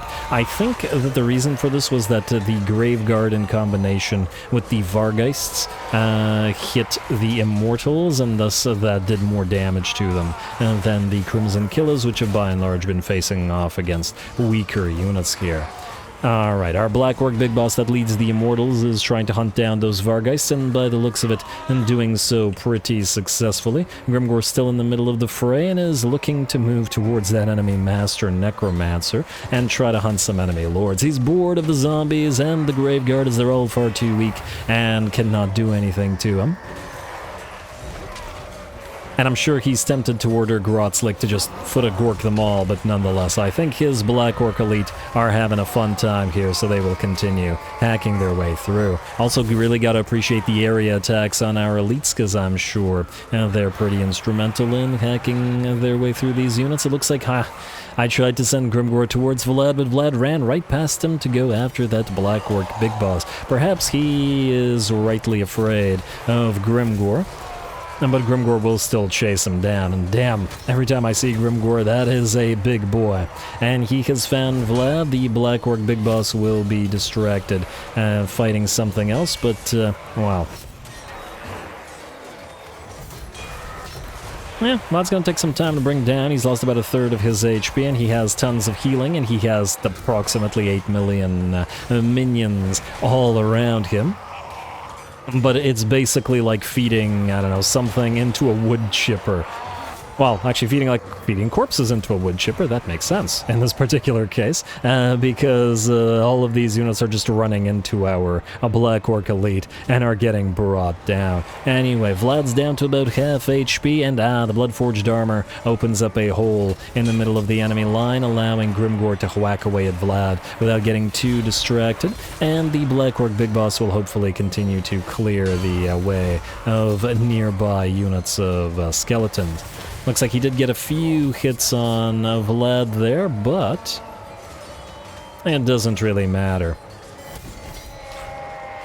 Alright, and Vlad has begun to crumble. Grimgor absolutely towering over him as Vlad continues to try to lay into the Black Orc warlord with the Blood Drinker, but, well, it's not enough.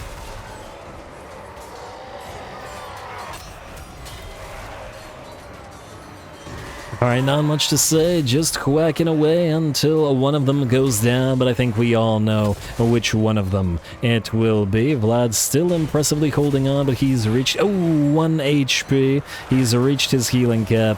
He will drop, and we will not be seeing him again. Down he goes, though the rest of his forces are still on the field, and we continue making our way through them. We've reached 1,000 kills on the Crimson Killers, and 1,300 kills on the Immortals, and they've still got more killing where that came from.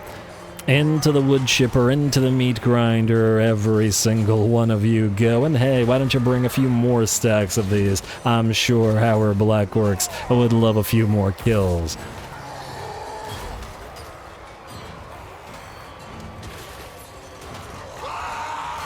Oh, was that the Konigstein Stalker? No, I think that was just the regular skeleton warriors. And ooh, Grimgor has moved out of the pile of zombies and has found the enemy master necromancer as well. Die with your master, sir.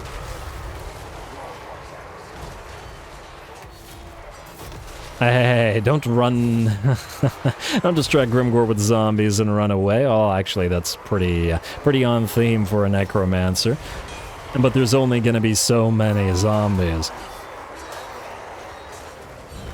And the rest of our army is just sitting back here waiting. Oh, one of the crumbling units is slowly starting to move towards them. Okay, well, good luck with that. And Grimgor has broken out of the press of zombies and will continue chasing the enemy master Necro around. You can get a few hits in there, and 1,000 HP if you can land one more hit, Grimgor. Come on now. Oh, zombies getting in the way. Alright, try again. Hey, stop running around him. He actually just drops. I'd like to think that he was so scared that he just died.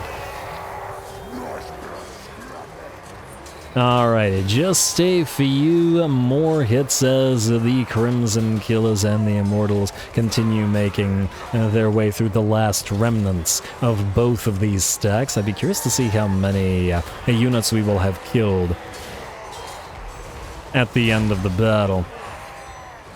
I didn't quite count how many the entire army has, and how many will be credited to crumbling, and how many will be credited to the various elites. I do wonder. Another Blood-Forged Armor activation from Grimgor as he makes his way back to his elites, but it looks like the battle is pretty much ours. The balance of power shifts to 100% in our favor, and the last remnants of the enemy begin to crumble away. Nearly 50% HP on the Immortals, but only 3 units lost, so they'll recover nearly to full, and no units lost on the Crimson Killers, though once again the Killers had a slightly better position in the sense that they weren't getting hit by the by as many elites as the Immortals were, and it only makes sense for the Immortals to take the brunt of the damage there. Well done to Grimgor for defeating Vlad yet again and hunting down the enemy lord. Though at this point I imagine Grimgor is just bored with killing piles of zombies. Too bad that he doesn't have an animation where he like picks up an infantry and, I don't know, like chucks them or, I don't know, uses them as a secondary weapon and beats the other infantry to death with them. I really wish they do like a reanimate or animation revamp for some of the older lords, because some of the newer animations are just incredible, but some of the old ones are a little bit boring and don't have enough variety. Not that I don't enjoy watching Grimgor do his work and be completely unharmed while he does it. Nearly 13k HP. Back to it. Alrighty, and there we are, the last of the zombies go down, and it's just a field of red armor, red corpses, red flowers, and yeah, very nice. But green carries the day.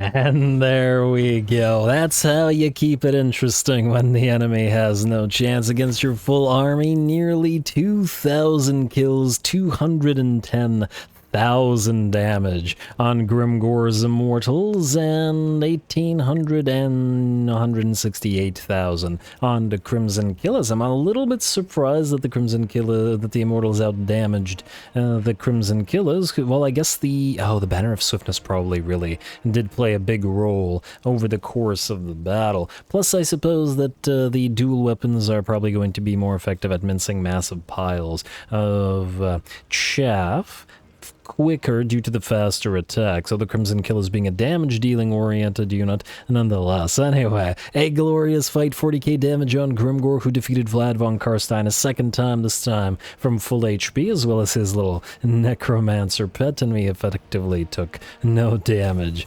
whatsoever. And this is why I figured that there's really not anything we can find at Drakenhof or any other tier 4 or 5 settlement that is really going to stand against Grimgor's army. Anyway, And we don't even know if it's that high of a level anyway. Anyway, there we go. Grimgor, you got yourself a good scrap, I'd like to think, just being massively outnumbered like that. We got the range finale, we got Grimgor's finale, and now Skarsnik.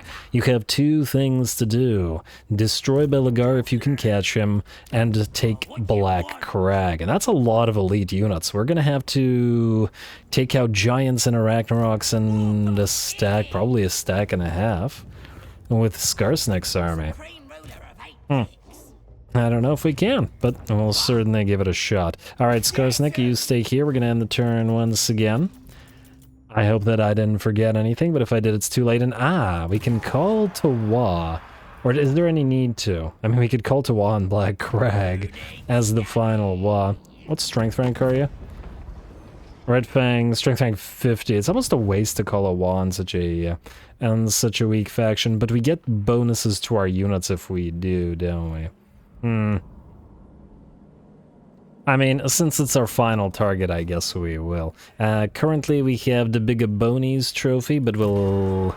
Oh, wait. This will replace our good trophy with a garbage trophy, but I guess if it's the final battle, it won't matter. Select target, Black Crag. And do we declare war on them immediately? Yeah, we'll declare war on them immediately. And yeah, the reason for this is Big WAAAGH to replace the WAAAGH and that extra physical resistance. There we go. Alright. Now, the trophy preview is gonna be garbage. We don't care about the trophy. Let's end the turn. And we got one more place to be. I also didn't check if they were allied with anybody, but whatever. It's long past mattering, and Belagar will in fact get attacked by Tretch Craventail. Oh, I was not expecting that. Well, we don't really need to see this fight, in the sense that we don't really need to fight it, but we will manually watch Skarsnik attack together with the rats. Also, it actually feels it's very appropriate. The Skaven, the Greenskins, and the Dwarfs all together. Isn't it beautiful? Skarsnik and Belagar. We just need a quick head taker here instead of Tretch Craventail, but I'll take it. I'll take it. Seems pretty lore accurate to me. Start deployment, start battle, and speed it up to max. We'll watch our friends attack, and ow! I'm gonna back off and wait for our army to arrive. By and large, we'll let them fight, though. I just want Skarsnik himself to join the fray. And he's gonna hang around with some of those Doom Flayers, and looks like Tretch is actually gonna move in. Alrighty, but fortunately, Skarsnik himself has arrived. I guess we can send in the Arachnaroks and the, you know what, we can help them a little bit, I guess. Alrighty, and the Black Orcs are presumably from WAAAGH. Oh, that's going to hurt our movement range, isn't it? I'm gonna have to make sure that we get rid of those. Alright, you guys go around, try not to get damaged. And we'll send the Black Orcs in since we don't care what happens to them. Although, on the other hand, maybe we could make use of the WAAAGH. But anyway, Tretch, I'm hoping that you will actually attack. Wait, didn't Tretch attack Belagar? It's weird that he's not moving, isn't it? Because he damn well should be. Well, either way, the enemy doesn't have artillery. I don't know what you are doing there, squiggies. Alright, Tretch, you wanna move now? You wanna actually fight? Alright, I don't want our units actually damaged. I want the rats to take some of the heat. Come on, come on. There we go. Good. Alright, Skarsnik, you're the main one that I want to fight. Specifically, I want you to go and kill Belagar. Once the Skaven are engaged, we will move in. And I guess the Black Orcs can help out. Alright, where's Belagar? He's hanging around with his ghostly pals. Belagar and Ghost Friends. Alright, there he is, and head directly for him, Skarsnik. You're going to activate... Well, I guess we could have activated the stock ability earlier. Yeah, we could buff the friends up with a little bit of defense, and Doomdiver Strike. Do you actually have to cast it? Does this count as you casting it? I guess we're about to find out. Let's see what this looks like. And oh wow, you're actually getting absolutely demolished by Belagar. Fortunately, you do have the Potion of Healing, but damn. I was watching the, or trying to watch the Doomdiver thing. There it is. Alright, let's Potion of Healing you up. Let us, Skarsnik's thing on you. I guess it's strong versus multiple units. Oh, alright, fine. I want to see what it looks like on the Hammerers then. Is it just a vindictive glare? Yeah, looks like it. Alright, oh, it has multiple nearby explosions. Oh, that's not gonna be good for the Black Orcs. Oh, but completely necessary, I assure you. Alright, well, Skarsnik back into it. Activate your ability and go for Belgar. Hit him at least a couple more times, but try not to get too damaged yourself. You know, let's send in the Arachnaroks and stuff to help. I fear Skarsnik can't handle Belgar in his current state. And he's maxed out in terms of items too. Skarsnik, I mean. Alright, Belgar's chasing after him while rampaging. Oh, that's curious. Huh, I didn't even know that you could do that. Look at that. He's ignoring the rats to go after Skarsnik. Well, Skarsnik is gonna call the squigs over to help out. Hopefully Belgar doesn't kill them though. He's definitely gonna damage them. What's your speed, by the way? 49. Oh wow, Skarsnik is actually quite slow as well. Alright, there we go. Now we should be able to bring him down. Hey, would Skarsnik fight fair? Would he? No, he wouldn't. He would 100% do this. There you go. It's lore accurate. It's completely lore accurate. Spiders, you don't really need to participate, but I guess you can help with the ghosties. Our healing is up, I guess. Yeah, but we can heal to full next fight anyway, just by activating the healing potion. Anyway, it was really Belgar I wanted to see. His army will be destroyed, and we have a Black Crag to take. Maybe I should have waited to call the WAAAGH so that they don't run or something, but let's just hope that they don't.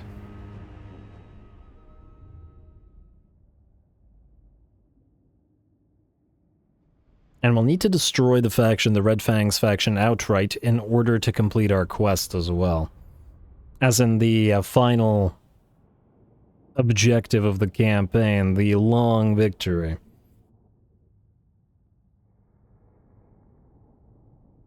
It's kind of interesting that the Orc long victory is just to destroy the all other Orc factions, essentially. All other minor Orc factions, the major ones don't count. Which is also kind of interesting. Ruinous, and no peace for you. Now, the peace you've had in the last, I don't know, 3 or 4 turns while we've been running around not attacking you. That's the peace. It's not gonna get more peaceful than that. And interestingly enough, despite us skipping the admin for several turns, now still nobody's attacking any of our territories because I guess they're all in bad shape. And in fact, everybody is asking for peace. But that doesn't matter, I think. Let's see. Skarsnik A, melee attack plus 10 during subterranean intercept battles. Ooh, you can't reach this guy, can you? Damn, if you only had leveled up, you might have been able to. Grotzlik, minus 15. Who the heck is Grotzlik? There are so many Grotzliks. Oh.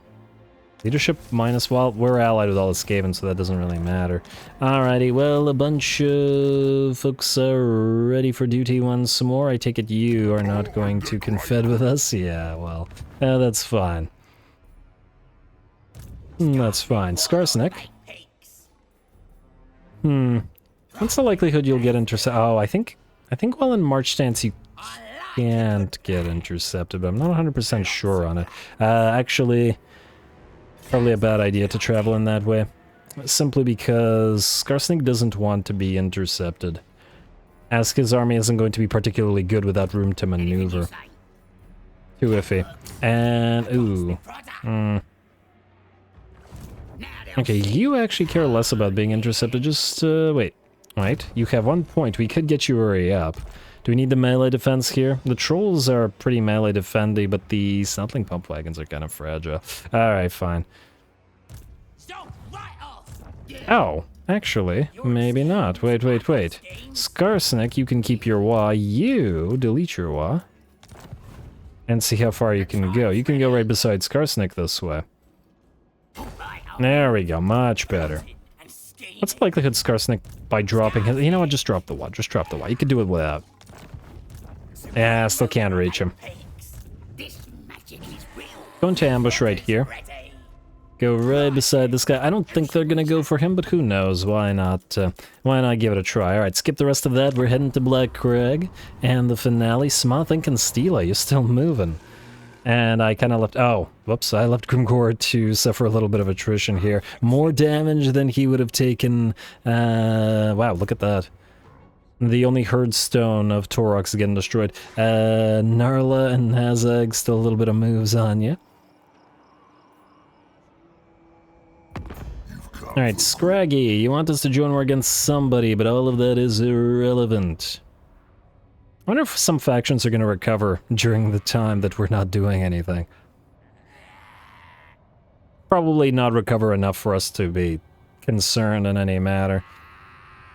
We've effectively destroyed Kislev, we've effectively destroyed, well, we have destroyed the Empire, Archeon's been kicked to the curb, and frankly his faction's too weak. Oh, would you look at that, these guys are rebels? I think they're the rebels. No damage. Our public order situation is probably horrific right now. Oh, somebody wounded a hag. Well, that's a shame. That's a crying shame. And this guy's gonna run. Is he going after Corpable, perhaps? Perhaps he is. Is that our problem? Perhaps it ain't.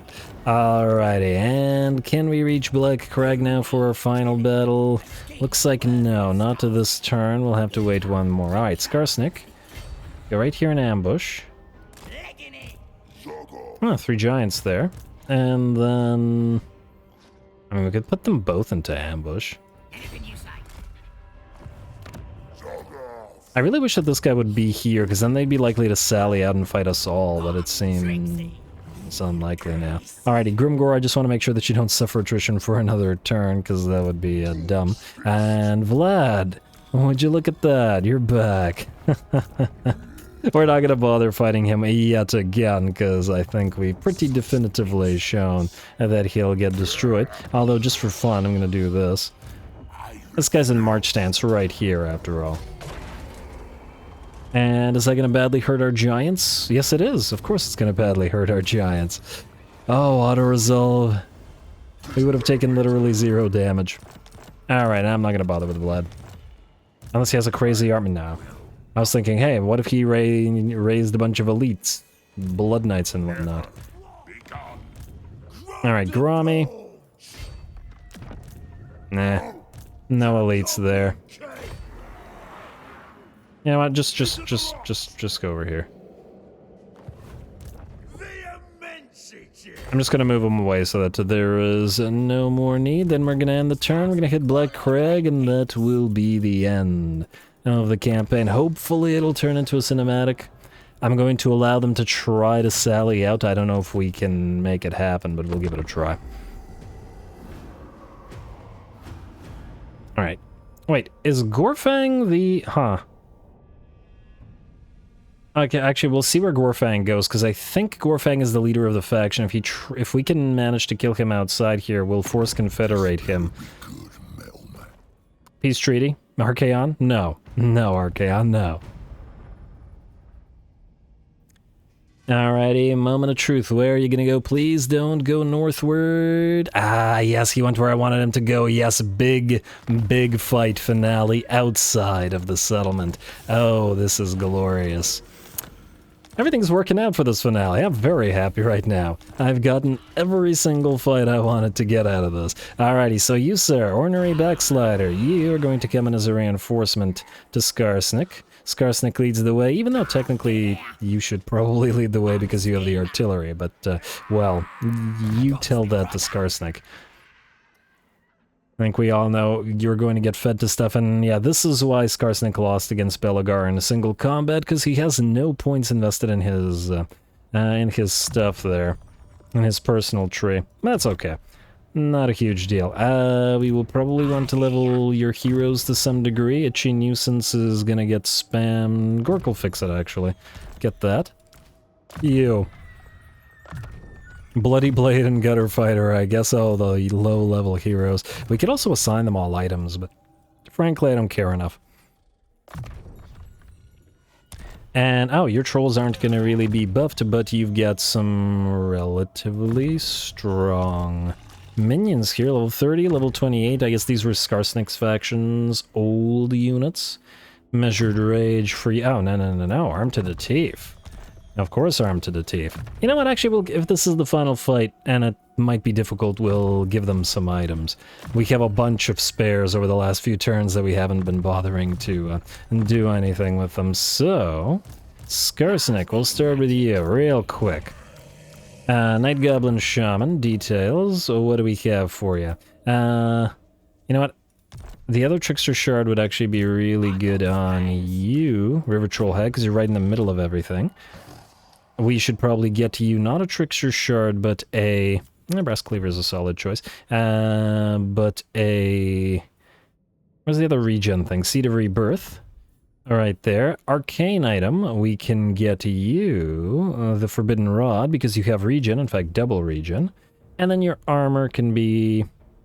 Do we have Glittering Scales or Helm of Discord, perhaps? In fact, we have 2 Helms of Discord, which we could give to our heroes. You take one. Alright, good enough. Black Orc Big Bosses, you're gonna need some. I don't really care about what's on the little mages, though, because they're not gonna be doing much. I will, however, make sure that they don't kill themselves overcasting, so let's do that. And let's do the same to you, Night Goblin Shaman. Another Obsidian Amulet, and another Trickster's Shard. Alright, this Goblin Big Boss is actually fighty, and yeah, he has some stuff, it's fine. Alright, Skarsnik's already maxed out in terms of items, so let's just do these 3 orcs, and then we'll be done. How about we have 2 armors... Oh, actually we have 1 armor of Gork. In fact, Skarsnik has 1 of them. Alright, fine, whatever. You get an armor of Gork, just because... And you can also have a Sword of Bloodshed, which is nice. Do we have any big talismans? Oh wow, we have lots of... you know what? Give them all Armors of Fortune. More ward save that way. Well, more physical resistance plus ward save. More save, I guess, is the way to say. And we don't have enough talismans of endurance to go around, but frankly, we don't really care. Enchanted item. Potion of toughness, strength, there's not much. No, we got a lot of items over the last few turns that we could have turned into stuff, but anyway. You can get that, and the same thing with you. I really wish that you could give heroes items about at the same time. You can have a Armor of Fortune. Oh, man.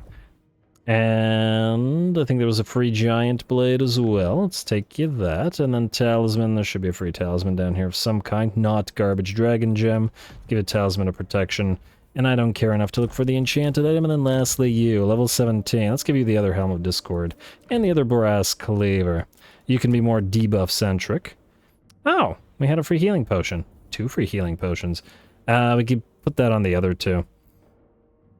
And the reason I'm preparing this much is because, well, the enemy have a lot of good stuff. And they might be fighty. Do we have no other talisman that we can give you? Do you have an Opal Amulet, perhaps? Yeah, we do. I'll give you an Opal Amulet if you're getting in trouble. Potion of Foolhardiness? I don't really see any other thing. Wait, was there a terrifying thing? Terrifying Mask of E? I'll stick you that. There we go. Cause a little bit of fear. And then you 2 get healing potions. And then we go. And then we go for the final battle. I'm expecting a reasonably tough fight here, so... Alright, Skarsnik. They better not run. They have a lot of units. And run they will not. Fantastic. We got lots of Black Orcs, we got lots of Biggins, Giants, Arachnarok, Boar Boy Biggins, a second stack as well. That's 5 Giants. Very, very nice. Pyrrhic Victory. If a victory at all, we shall see. As for how we're going to do this, we're going to put a war banner on the Arachnarok Spider and the Banner of Eternal Flame on the other one. Actually, no, you know what? Let's put the Lichbone Pennant on the other Spider. Magical damage. That's pretty nice. One of these guys can have the Razor Standard, and we'll put the Banner of Eternal Flame on Skarsnik, I guess. I assume that won't override... Yeah, no, it's just flaming attacks. It's not a contact effect, so he should have magical flaming poison attack, so that's fine.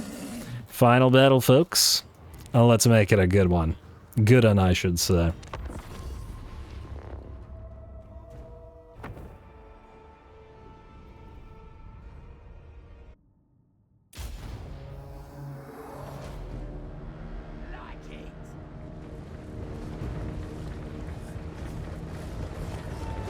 Alrighty, here we go, the final battle of the campaign, and Skarsnik will lead his gobos to round this one out and hopefully capture Black Crag for Grimgor. Also nice for Skarsnik to be featured in the final battle, I think, because the gobos will probably struggle a little bit more than the Black Orcs of Grimgor's army would or did against anything, and at the same time we get to see a little bit more action from our various squig hoppers, even if they are facing off against enemy squig hoppers.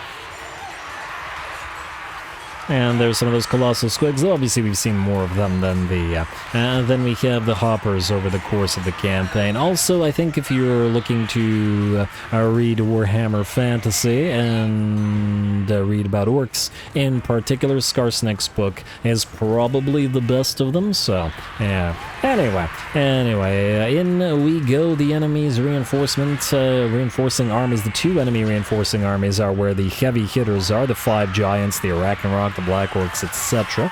But we want to reduce the enemy numbers as much as we can and before they make it in there, so we will try to destroy this first army, and by the looks of it, we will succeed. Still a fair few of the enemy units, about to be destroyed. I'm sure a few of them will rally, but plenty of them will shatter at the same time. Skarsnik a little bit difficult to spot in the fray there, especially as most of our units are Night Goblins and Squigs, so he kind of blends into them. But at least he's applying Skarsnik's death juice to everybody, so that's nice.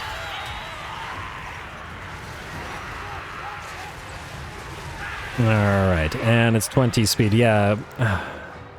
Probably could put a couple of Spider Riders into this army so that we could get poison and lethal poison and Skarsnik's death juice. And it would be nice to get some... Oh, we have lethal toxin. Or is it just toxin? Toxic venom on the Arachnarok, so obviously that's just damage without any kind of speed reduction. Anyway, Skarsnik's going to use his ability, his Doom Diver bombardment on some of the enemy units as they make their way into the fray. They're not going to take a lot of damage, but a little something to help them out. 40 enemy units on the screen by the looks of it, so we're going to have to wait until a few more units move off field before we get the rest of the units, and this means that one of the giants is not going to enter the fray. Our own reinforcements have arrived. Unfortunately, we built Skarsnik's reinforcing army in such a way that it moves pretty fast. It's all trolls and pump wagons and artillery, so that if it comes in as a reinforcement, which it is supposed to, it can move in to help the main line fairly quick. Plus, other than the units of Black Orc big bosses, there are no actual orc units in there, so makes sense to me as well. Anyway, Skarsnik making his way back to the main line, or at least close to the main line, and then he'll turn and start fighting these two Black Orc big bosses, or actually Black Orc Orc War Boss, and Gorfang Rotgut, the leader of the Red Fangs, as well as the Black Orc big boss. Enemy Arachnarok makes its way in. No, that's our Arachnarok. Enemy Arachnarok's over here. It's going to be a little bit confusing as it's orcs on orcs, but this will show Grimgor's domination over all orc tribes should we win here. And it's a very, very hectic battle. Itchy nuisances all over the place. Those giants wading into the fray, and we do have to be real careful about them. That's a lot, and I mean a lot of giants, and I don't think our unit of stone trolls will be able to hold the flank against so many giants, as they just dish out so much damage. And have Bone Crusher as well. We're gonna need to send in some heroes to help out with that, and it looks like another giant is moving in to join the fray. Fortunately, we have our couple of Arachnaroks, and hopefully if we defeat a decent pile of enemies in the main line, we'll be able to send one or maybe both Arachnaroks to help out. Black Orcs are now facing off against stone trolls here, but of course the stone trolls are helped by the little tiny night gobos below. You can barely spot the night gobos in this particular battle, as there are so many big things fighting around them. and a big battle it is, as well as all of our forces are engaged. The balance of power has shifted in our favor, and our units of Doom Divers have made their way into the fray. Over in the background, we have our units of Squig Hoppers, which have by and large destroyed the enemy cavalry, and are once they're done with the Boar Boy Biggins, will move their way into attacking the rest of the enemy missile troops and their single artillery piece.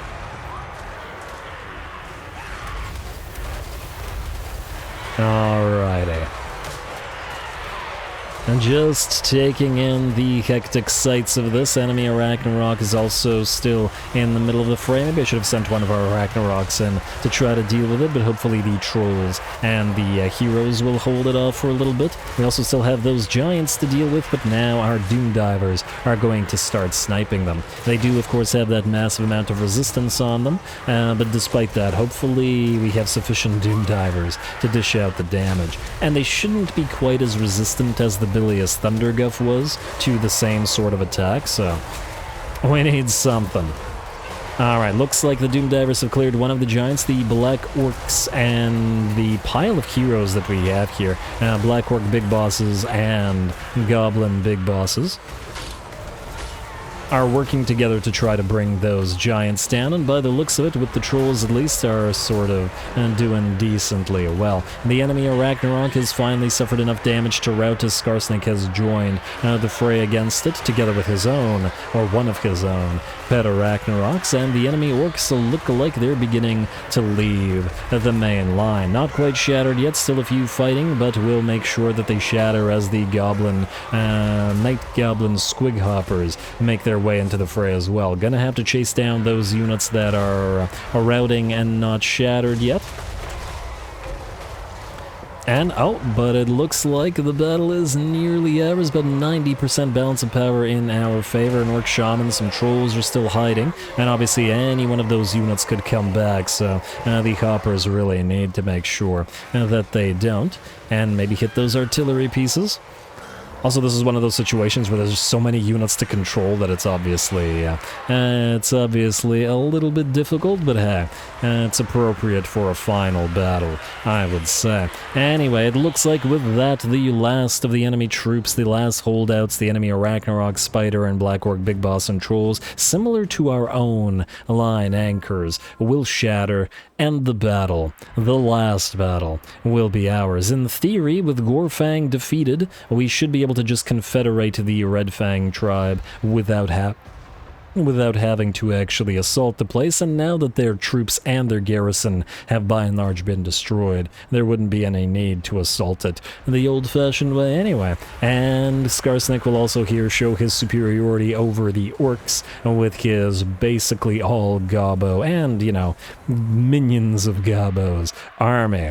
Very, very nice. Chase them down a little bit just in case the Confederation fails, but we can do that off-screen. Skarsnik, let's take a look. One last look at you to say goodbye, and I bet you're Squiggy. There you go, you get pets. You know what, Skarsnik, you get pets as well. Neither of you got pets throughout this campaign, but you gave us a heck of a final fight.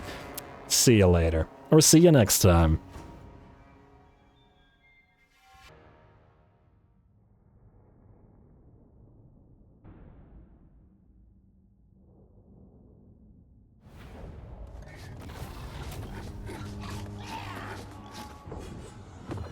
Alrighty, there we are. Certainly a big battle, and the biggest battle at the end of the campaign. Isn't it right that it was only against other Greenskins? For who else could challenge the Greenskins? Now, Skarsnik was not here for a long time, but he damn well was here for a good time with that battle. 36k money out of the reward as well. Skarsnik did fairly okay in terms of damage, though. His Squig Hoppers cleaned house. 40,000 damage on one of those units. I've scarce seen Black Orcs do that well. 54k on one of the Arachnaroks as well. A lot less damage on the reinforcing army, but it was just built to support Skarsnik, so that's fine. Very, very nice. And does that count as defeating the faction's lord?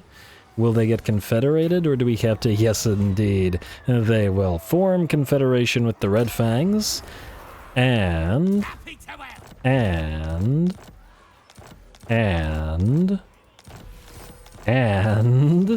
long victory achieved. There we go. The final battle complete right on time. And all that extra control and Lord Recruit rank and global recruit capacity that we could have otherwise used throughout the campaign. But hey, wouldn't have been right to complete it without the Black Crag being conquered in general. Anyway, there we go, folks. That's it. That's all. Thank you so much for sticking with this campaign all the way to the end. I hope you guys had at least half as much fun as I did. I really haven't played Orcs in absolute ages, and it's been great to give all the units a thorough playthrough. I've been very, very impressed with the Forest Goblins in particular. The Spiky Rollers we already knew were overpowered, but seeing how overpowered is, well, is, I guess, something else. But yeah, Forest Gobos and Forest Gobbo Spider Riders with Spears both impressed me much more than I was expecting. Of the units that we already knew were strong, like the, well, obviously like Black Orcs, but like Stone Trolls and stuff like that, we already knew them. But the Forest Gobos, impressive. And the Colossal Squigs were pretty great as well. Can't wait to use them a little bit more next time I play the Orcs. Sadly, WAAAGH didn't get any time to play, but hey, I still have to do a WAAAGH campaign someday, because I haven't done one on this channel, and it will have to be done eventually. So we will inevitably return to the Great Green Prophet and get some profit. But for now, stay tuned for ever more Total Warhammer content on the main channel and on this one as well. All glory to the algorithm, and thanks for watching.